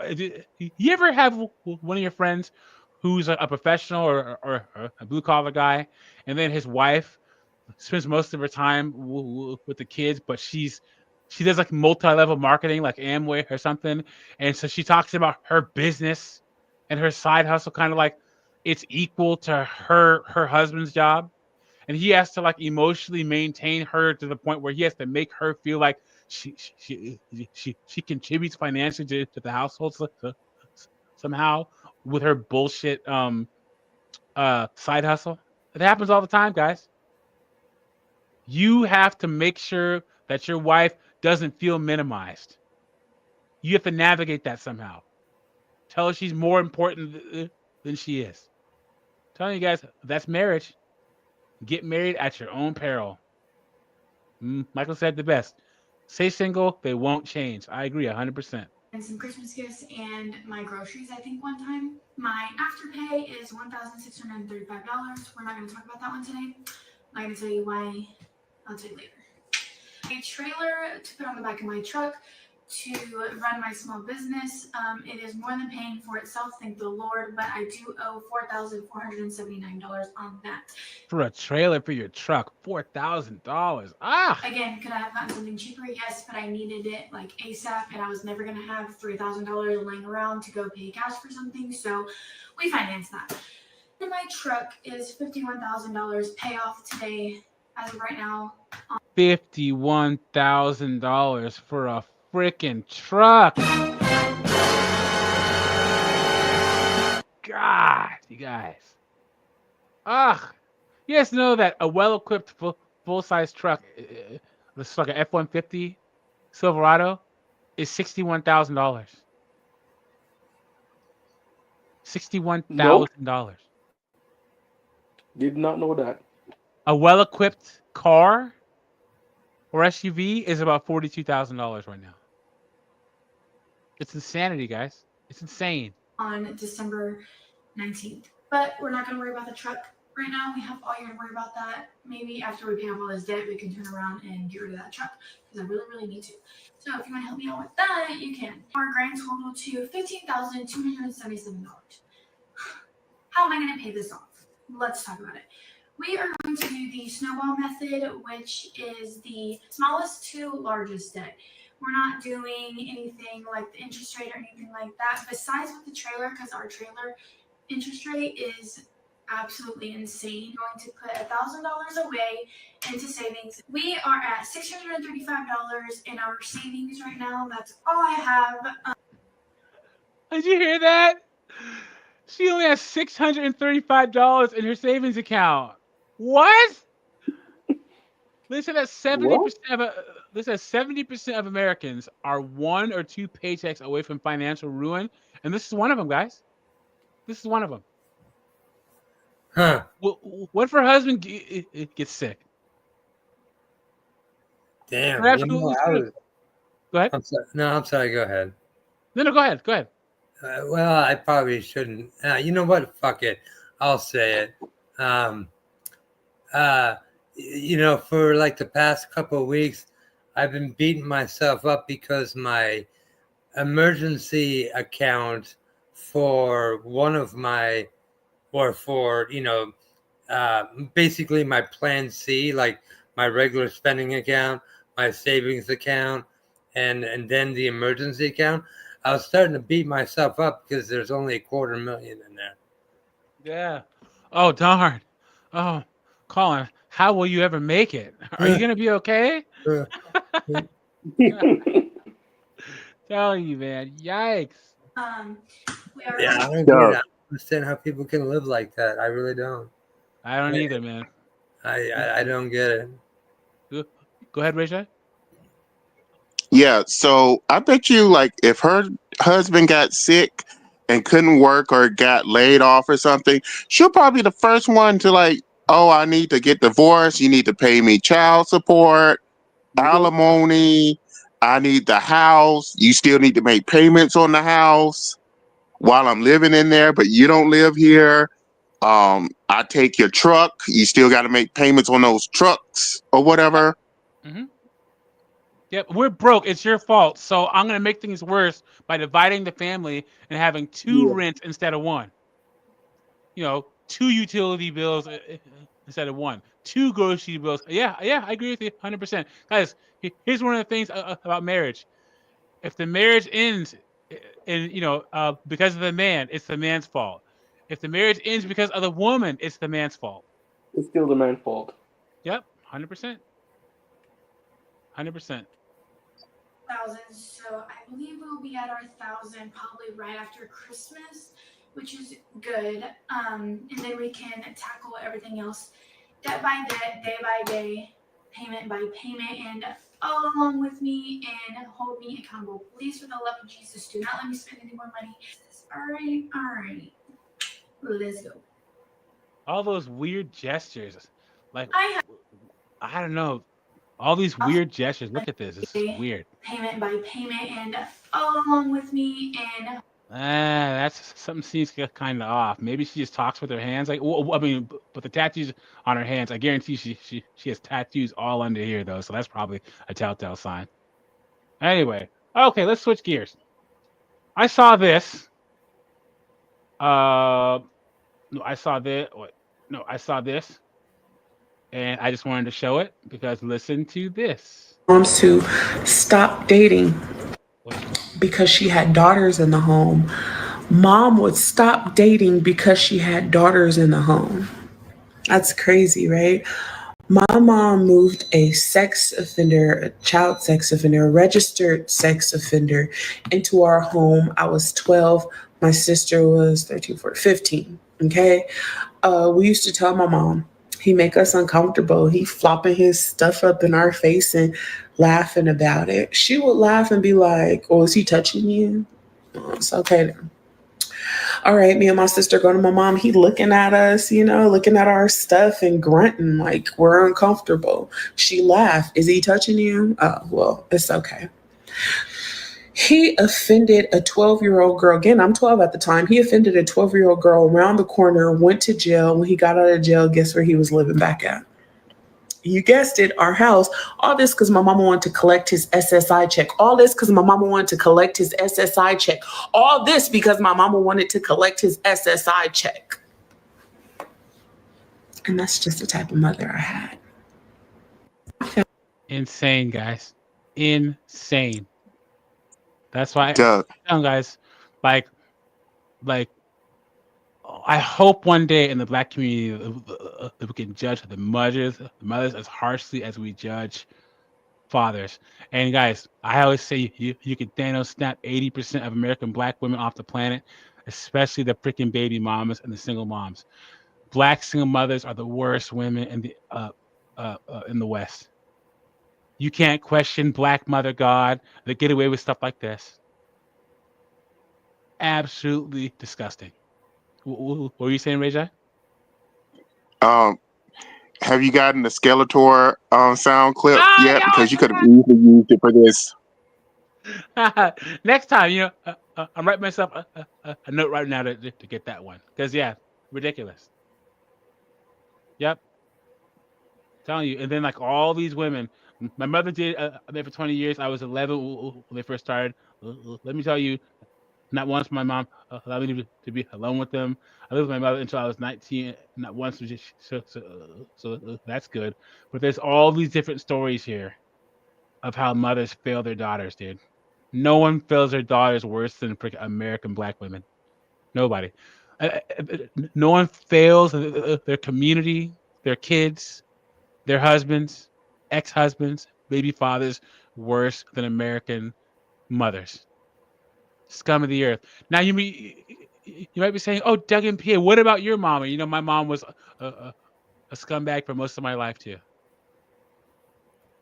Right when I was 35, my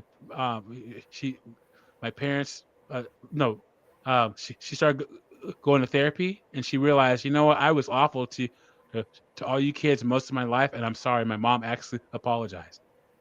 Wow. And she's been doing her best to try to make up for all the years that she was a scumbag to us. I call her Mom 2.0. She's great now, but most of my life, it's funny because I've met guys I used to mentor who are still on the.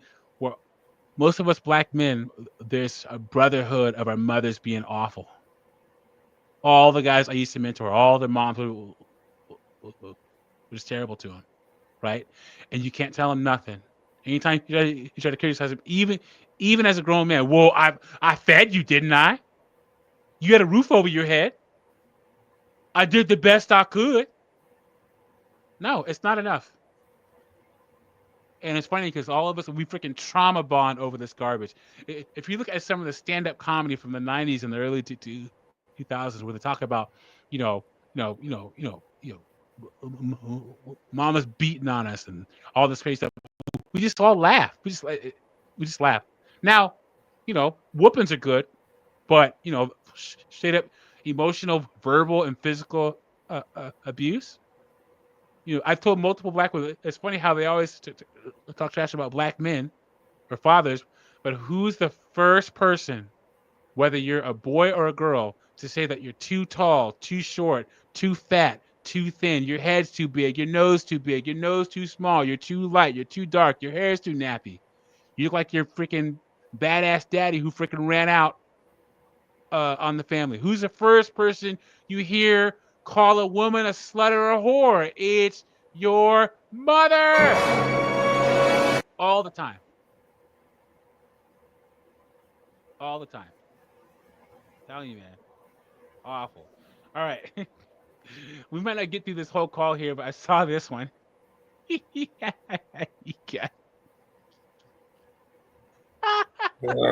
Oh my. Look at this over here, guys. Oh my goodness. So we're gonna get started on this one. We might watch the first 15 minutes of it. Let's go. You ready? Yes. Okay. Now you got breasts. I ain't think nobody had breasts bigger than. Jesus Christ. Look at that. Oh my goodness.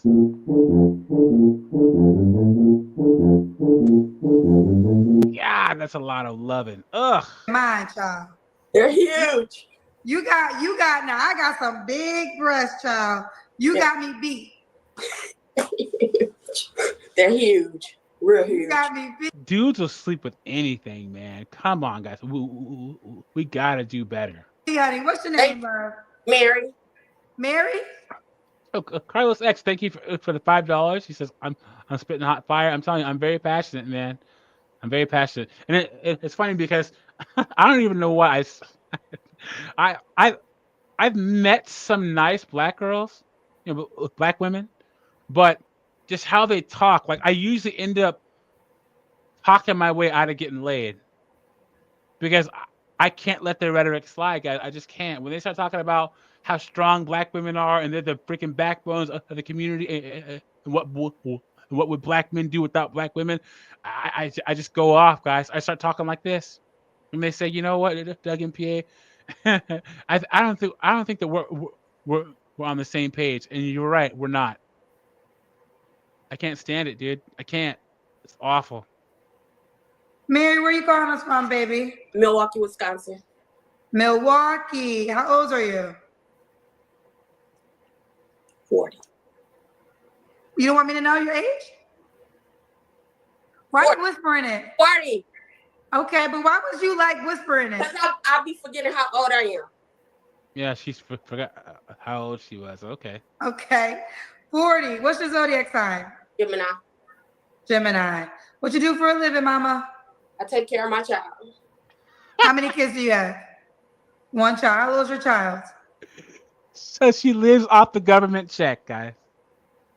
She sits at home. And how many tax dollars does it take to keep her at this size, guys? Come on now. Go ahead. I'm surprised she has only one child. Yeah. No kidding, right? Yeah. In the black community, that's actually, I'm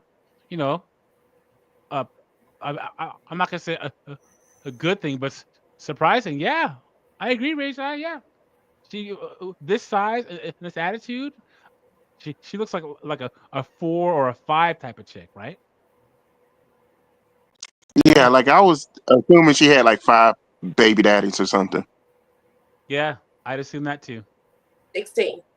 16. Is by child support? He's not involved in my child's life. Okay.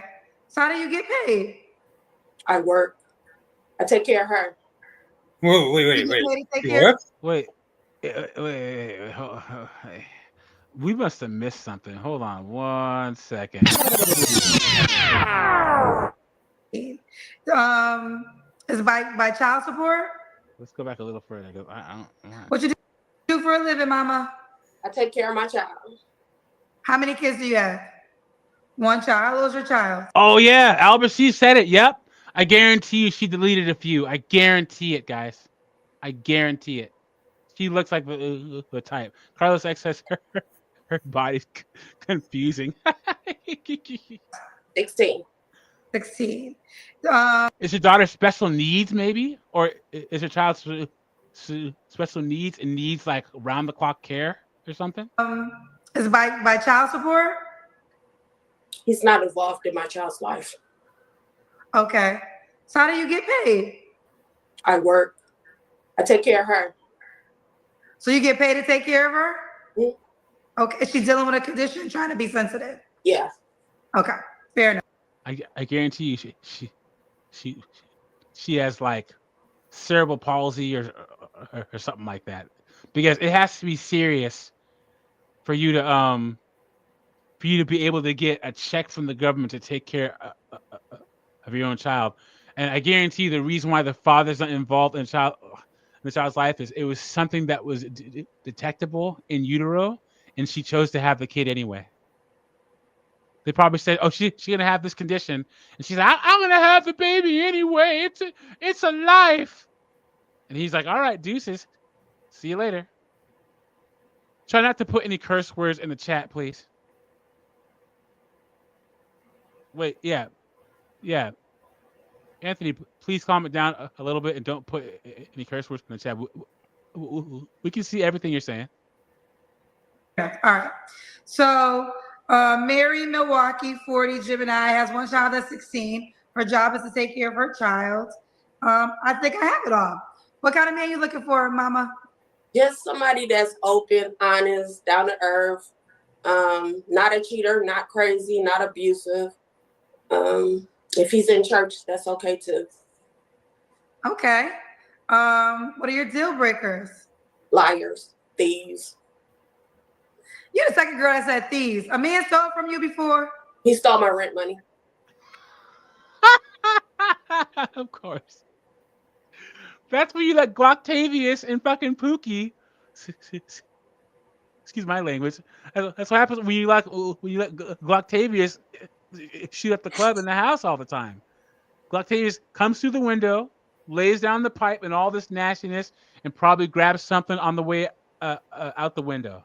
How did he steal your rent money? It was on top of the refrigerator and he stole it. Why was your rent money on top of the refrigerator? Because I was supposed to go to the money order place the next day, the same day. And Okay, guys, what does it mean when a woman has to use money orders? She doesn't have a bank account? She doesn't have a bank account, doesn't have a checking account. And why was she? Oh, yeah. 8-bit baby. Yeah. Stolen rent money. City boy!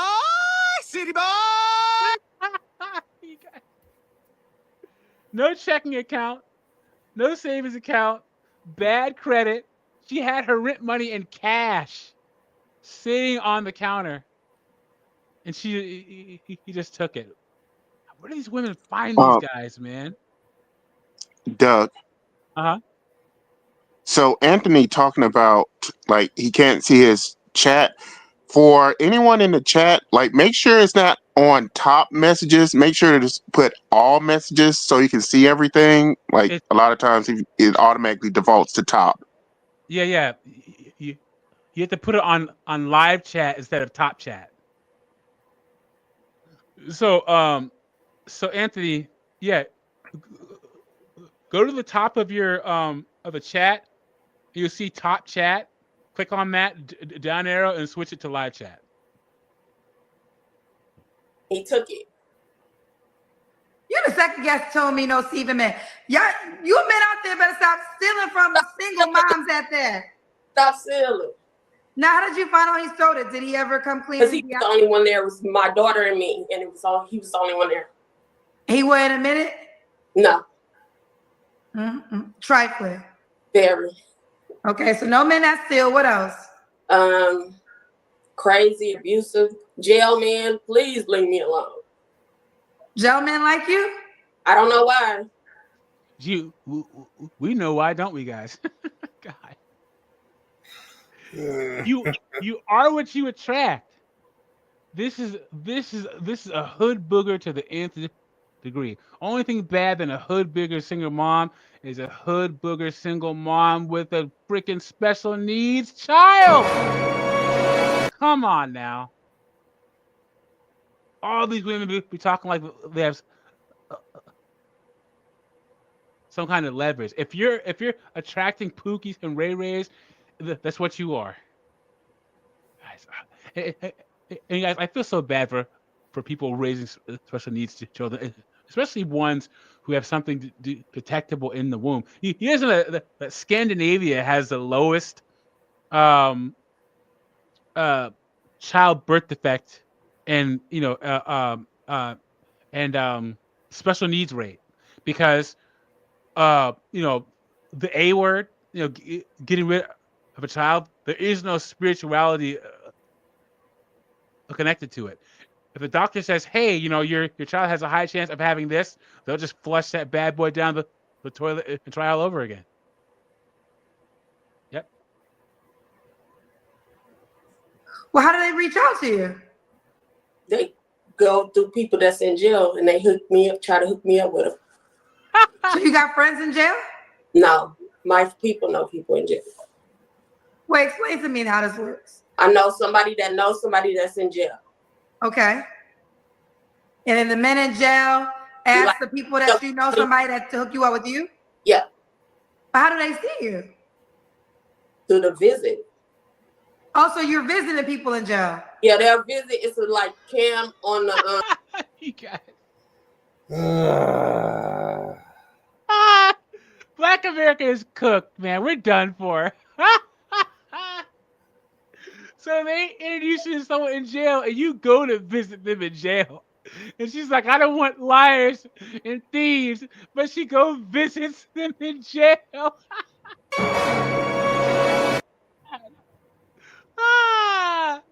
Oh my goodness, you guys, what a mess. I don't know why I keep attracting all these type of guys. There it is right there. Come on now. A computer or a tablet they have.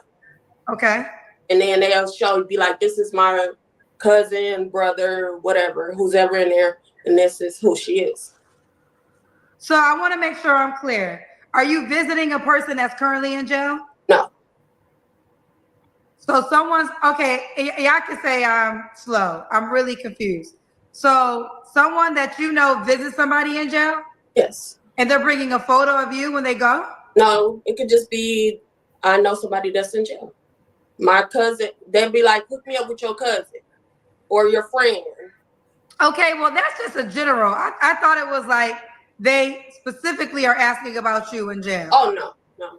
Okay, now we got, because I was like, how would they specifically know to ask about you in jail?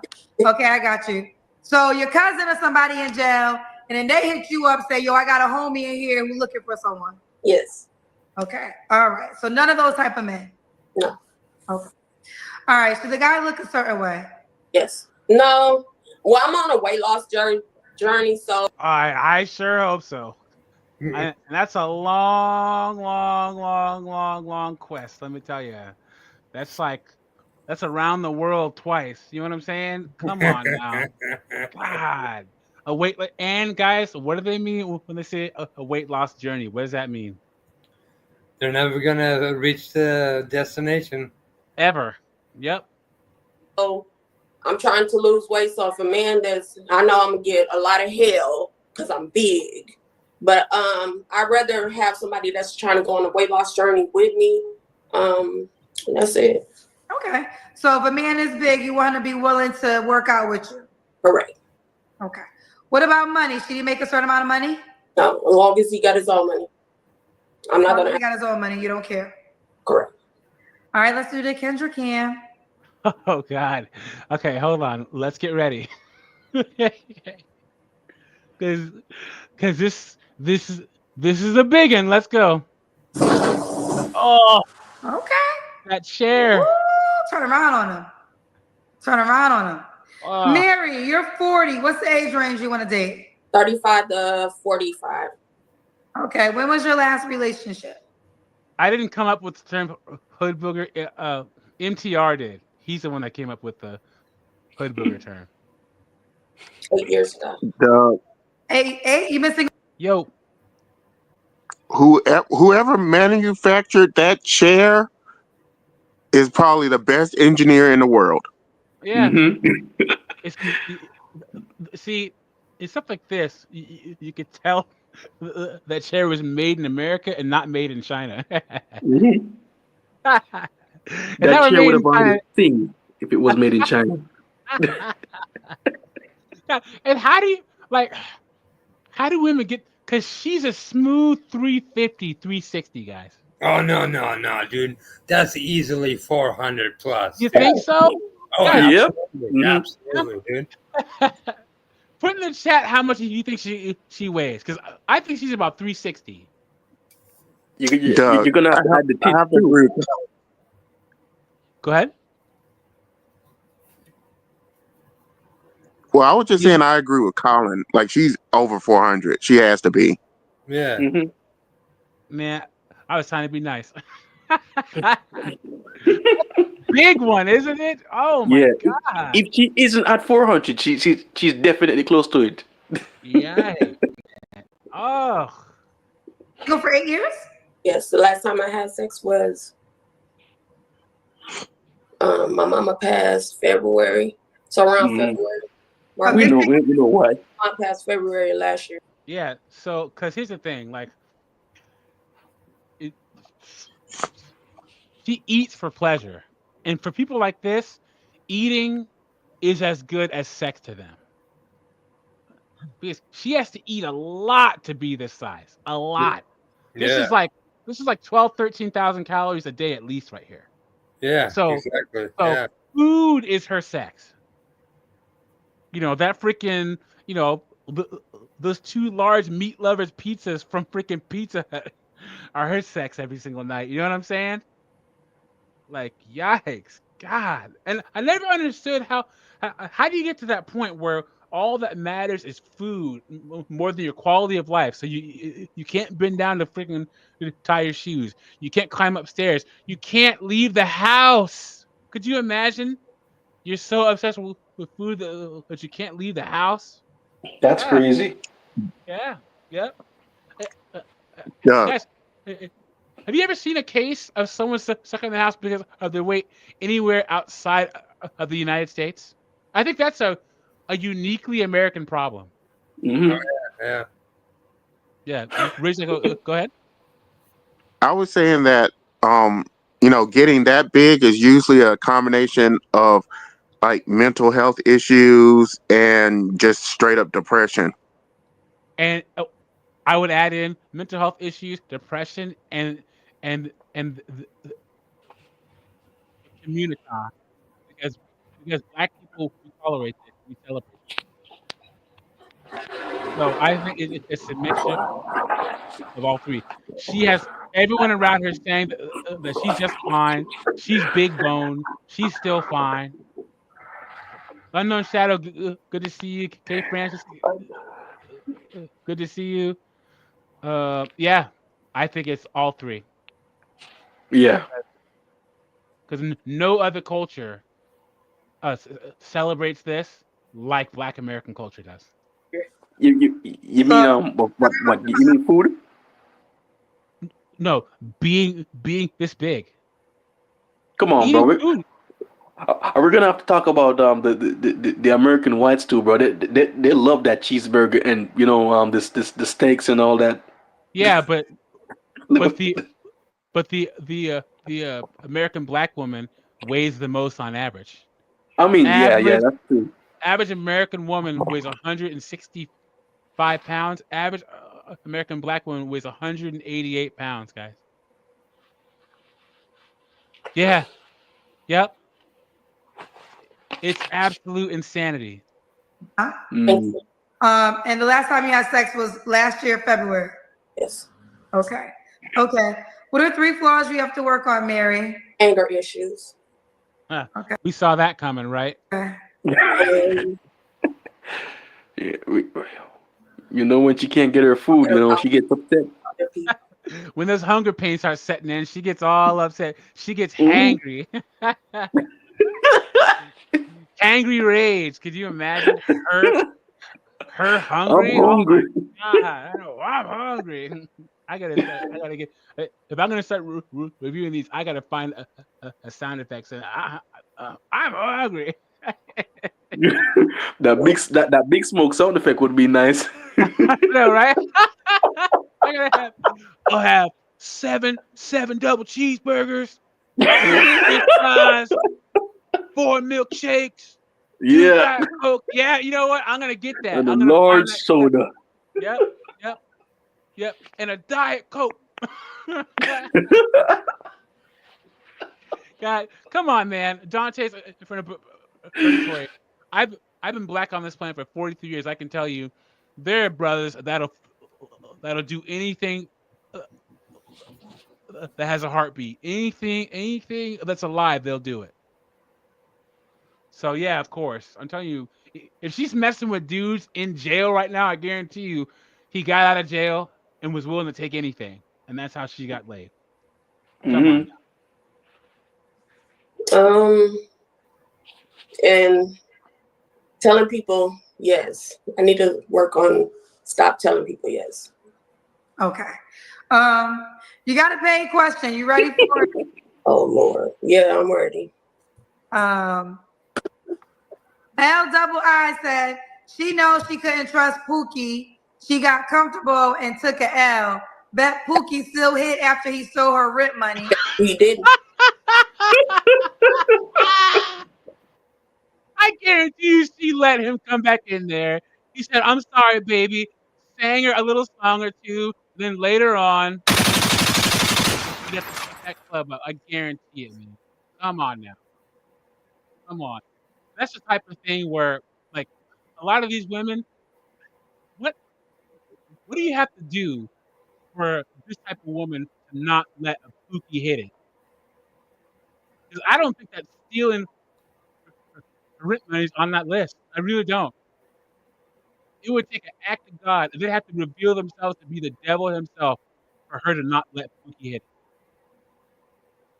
I guarantee you she let him come back up in there.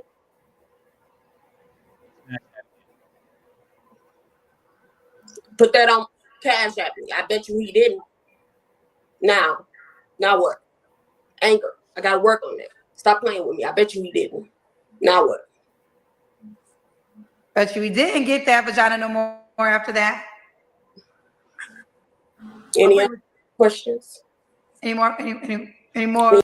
These women always talk tough, like they can beat somebody up. One of the worst parts about modern women, especially modern black women, is that they'll talk to a man like they can actually fight a man.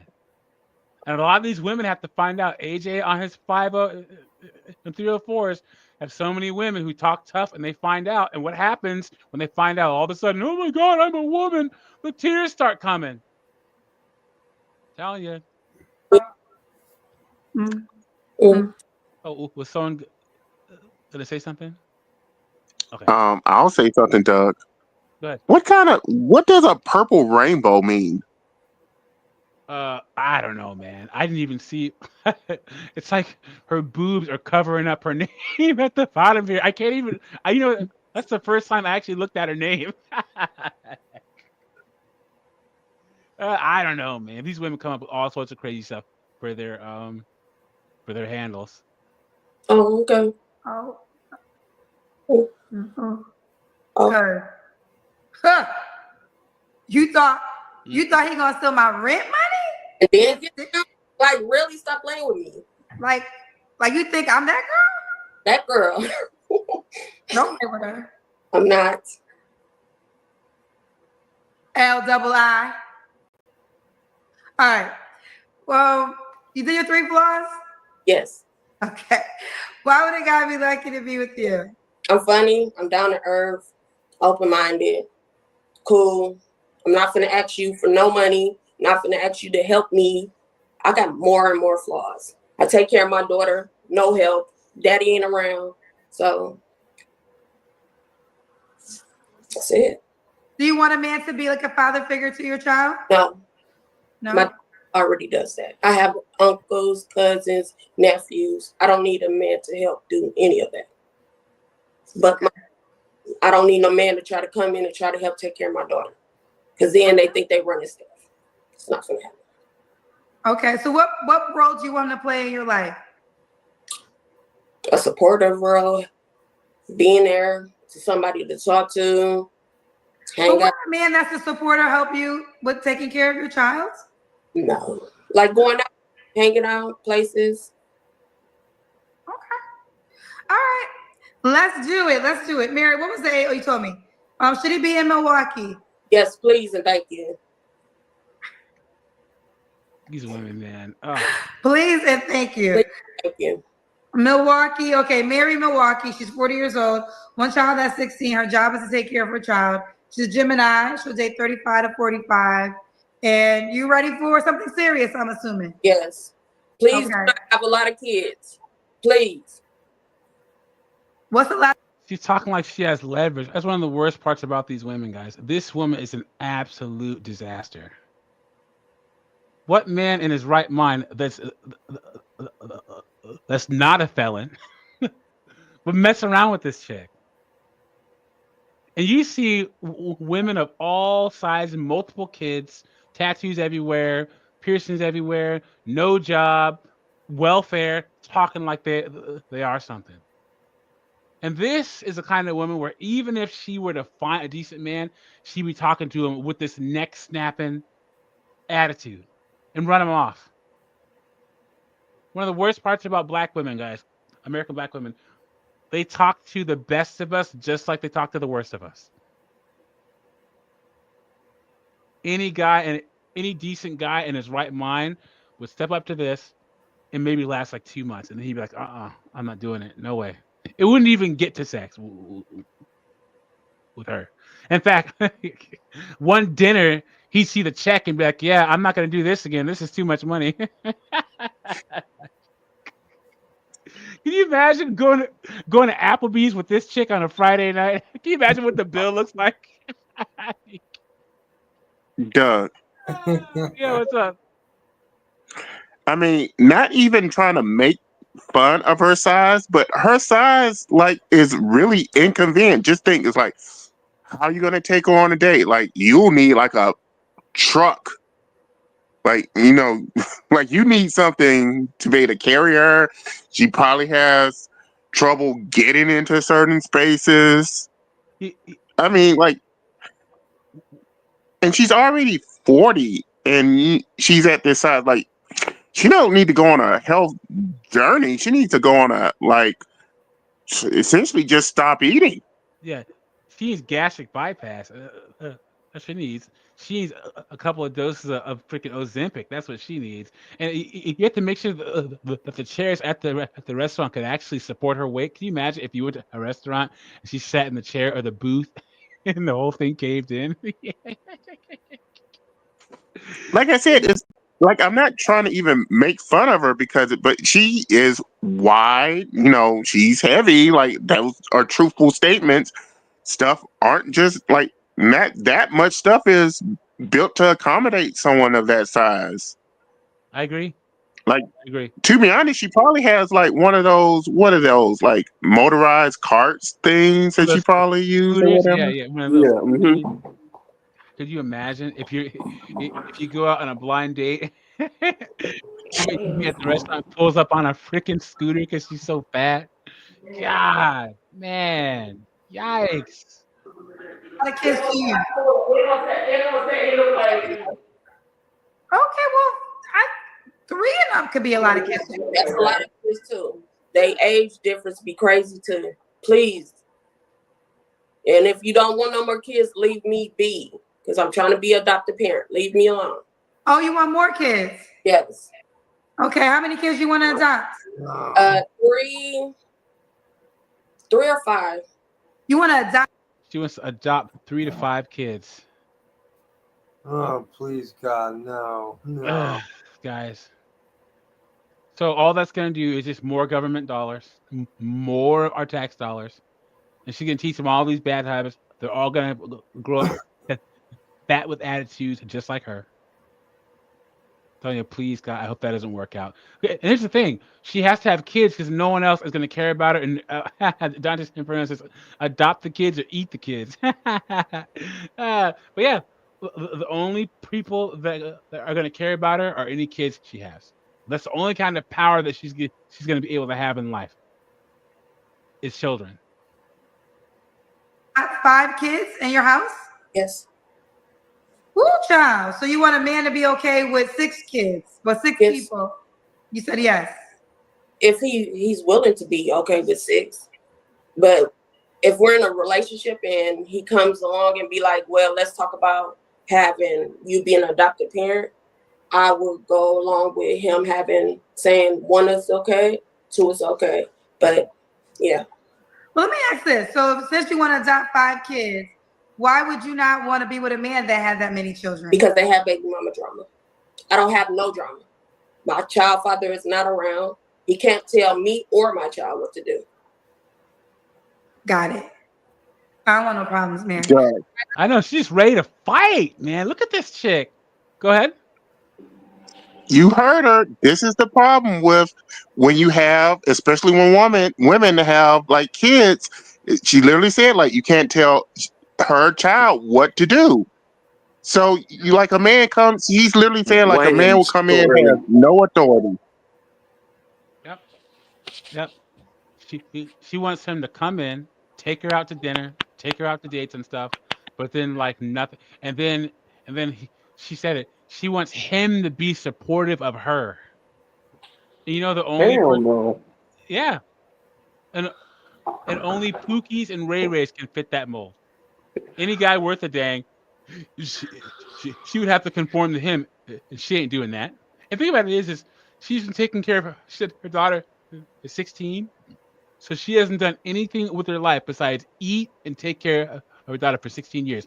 What can she bring to a man's life? What can she possibly bring to a man's life? Nothing. Nothing. Nothing. Just a 400-pound behind. Maybe she can cook really well because she's so fat. Yeah. That usually be the case. well, I don't know, man. He-dubs order out a lot. They don't really cook a lot. So I guarantee you, she probably DoorDash and all this stuff. Let's do it. How could a guy reach out to you? Facebook or Instagram. Facebook is Mary Aldridge. Instagram is a purple rainbow. Instagram is a purple rainbow. It's written at the bottom. And Facebook is what again? Mary Aldridge, ALDRIDGE. And there you have it. Well, I don't know if I can show that. But it got Tia Camp with her middle finger up. On which one? On Mary Aldridge. You think that's gonna entice the type of man you're looking for? Hopefully. A profile picture with your middle finger up. Rick Ross baby mama. The one to be like that's even worse. She's cool. She's funny. She's down to earth. I She's love crazy. her. She's who you want to represent you as you want men to come.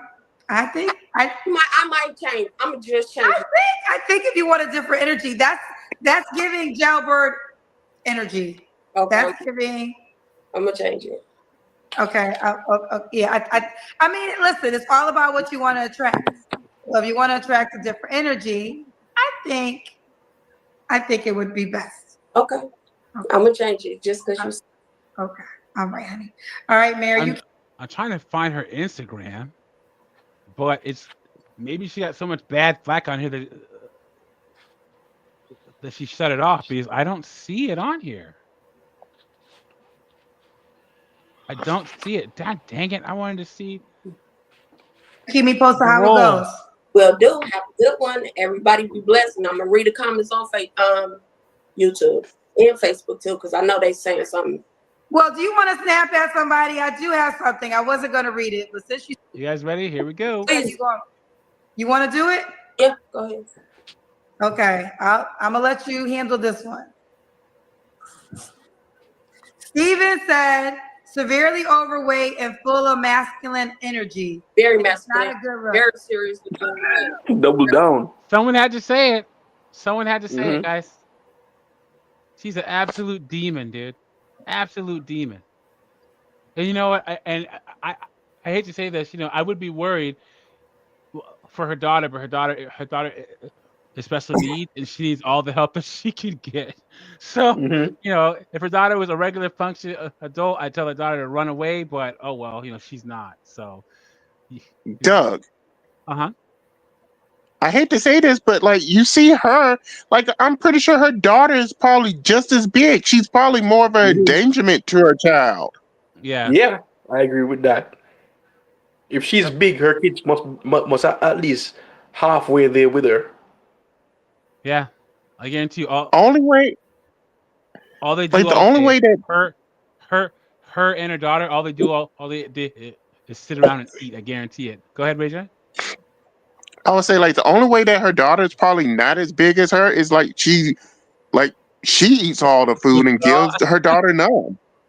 Her daughter can only eat through a straw or something like that. Probably like have to pick up the crumbs that fall on the floor or something. Jesus Christ. Oh no. So now that the B dub has been triggered, watch. Now that I'm seriously overweight and masculine, you gonna help me get on the treadmill? You gonna help me lose this weight that I'm trying to lose? But you don't know nothing about me. Stop playing with me.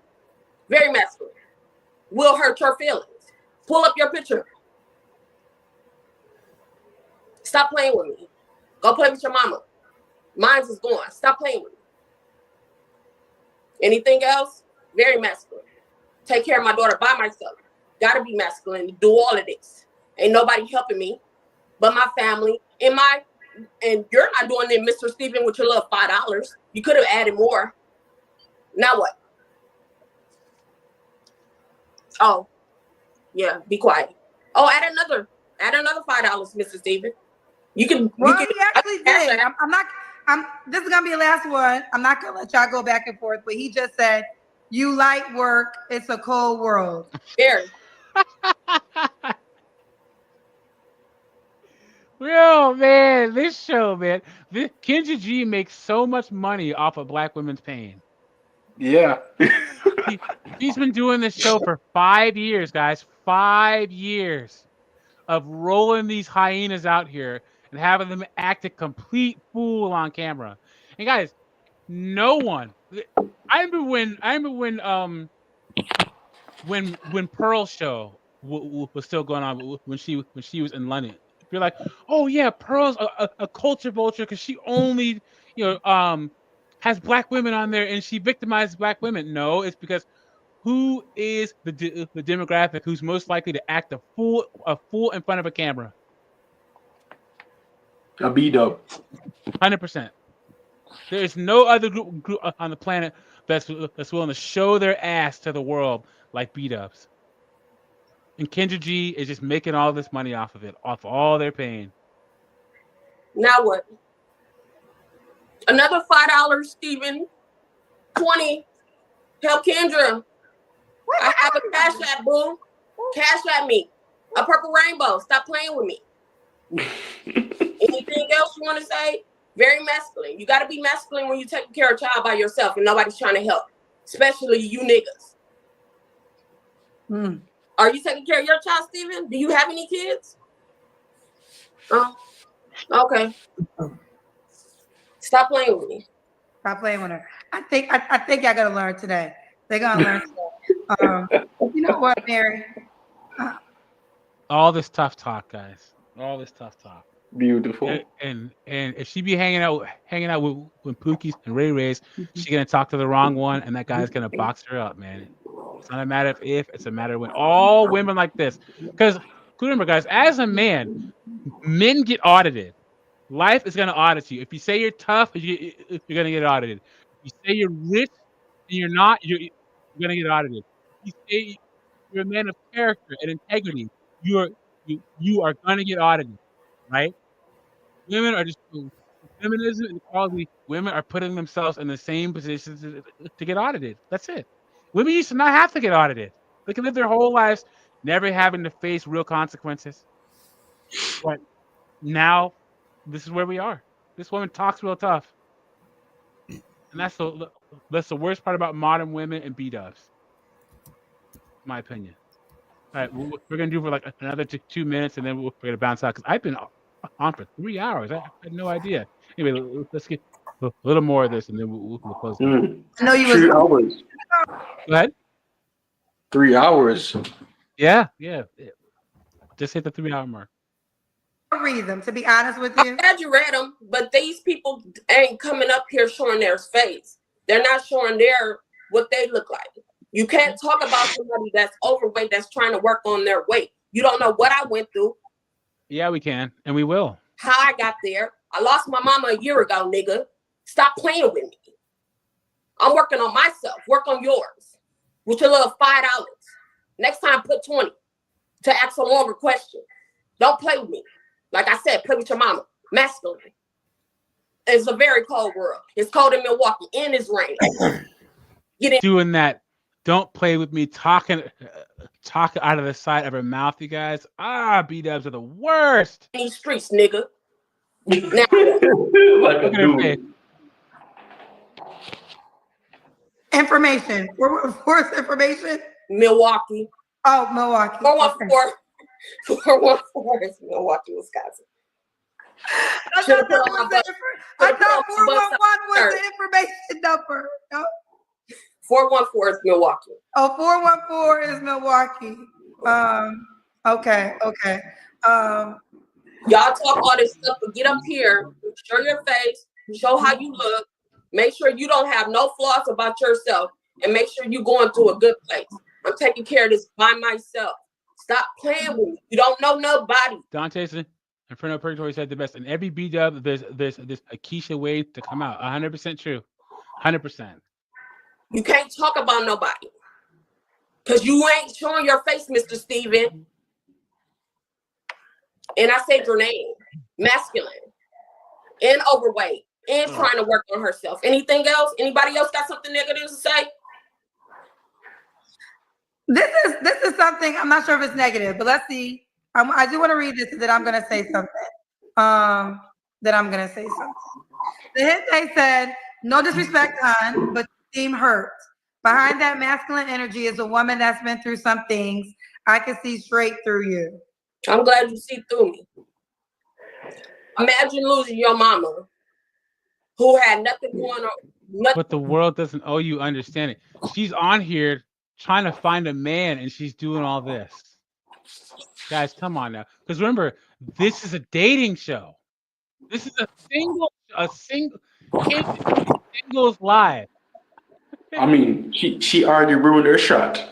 She already looked busted already, and she just made it worse. She ruined her shot when she stood up and freaking did a little spin. That's when she ruined her shot. She ruined her shot a long time ago, guys. Looking like a rotisserie chicken. Gosh, yikes. All right, I got one more minute. Nothing wrong with her. Drop dead on the ground. Nigga, stop playing. I swear, I do not hurt nobody. I don't play with nobody. Leave me alone. If you see that I'm hurt, I'm glad that you see that. But other people do not know nothing about me. I've been through ups and downs. But you came on this show in a public forum. See, guys, we're still in this era, and I don't know how we're still in it in 2024, where people think that they can post stuff online or go online and not expect criticism. Keep yourself out of the public sphere, and you won't have to worry about any of this stuff. Am I crazy? There's nothing worse. You guys ever see that girl on Instagram who's fat and she dances to Taylor Swift, and she's like, I'm gonna keep dancing every day until I meet Taylor Swift? And this girl looks like she looks like a 15-gallon bag of marshmallows. Like, seriously. and she keeps dancing, and everyone's like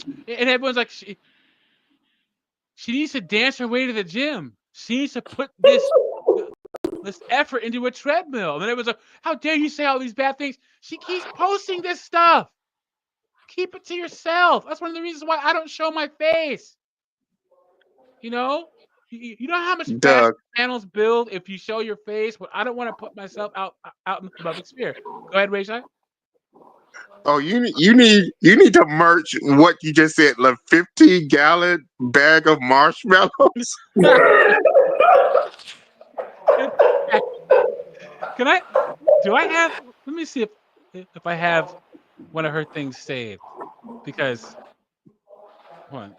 Dance till. Let me see if I can get it. Dance till I meet Taylor Swift.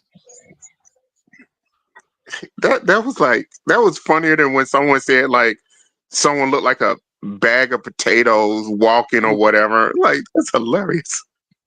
Now the best is on Full Metal Jacket. You look like about 150 pounds of chewed bubble gum. All right, let's get a little more of this here. Fighting niggas. I will fight niggas on these streets. Stop playing with me. I don't bother nobody. This is why I stay to myself. Anybody that know me, if they see me on your Talking so tough. show, they're gonna be like, yeah, she crazy. Even my sisters, my brothers will let you know I fight niggas, bitches, hoes, whoever. Stop playing with me. Very hurt. My mama passed last year. You think somebody gonna get over that hurt? No. Don't play with me, Steven. Play with your mama. Like I said, yours probably still around. Mine's not. Now what? I want to say something. I always say that when I meet women like this, you had to become this woman. I feel like the world came to you so hard that you then had to become hard in order to survive. Yes. And I think that's what that last caller was trying to say, is that I know that this is a defense mechanism, right? And you're defending yourself through certain comments. I'm a person who lost their mom, so I know that life-changing experience, especially if you were close to your mother. It literally was, and I talk about all the time. Like, I mean, I was done. I didn't survive it. I was suicidal for a month. It was very devastating for me. All right, we're not going to do a counseling session with Kendra G. No way. Anyway, well, we're going on 3 hours and 6 minutes. So thank you for being here on Christmas Eve, guys. I hope you have a good Christmas tomorrow. If you're traveling, drive safe.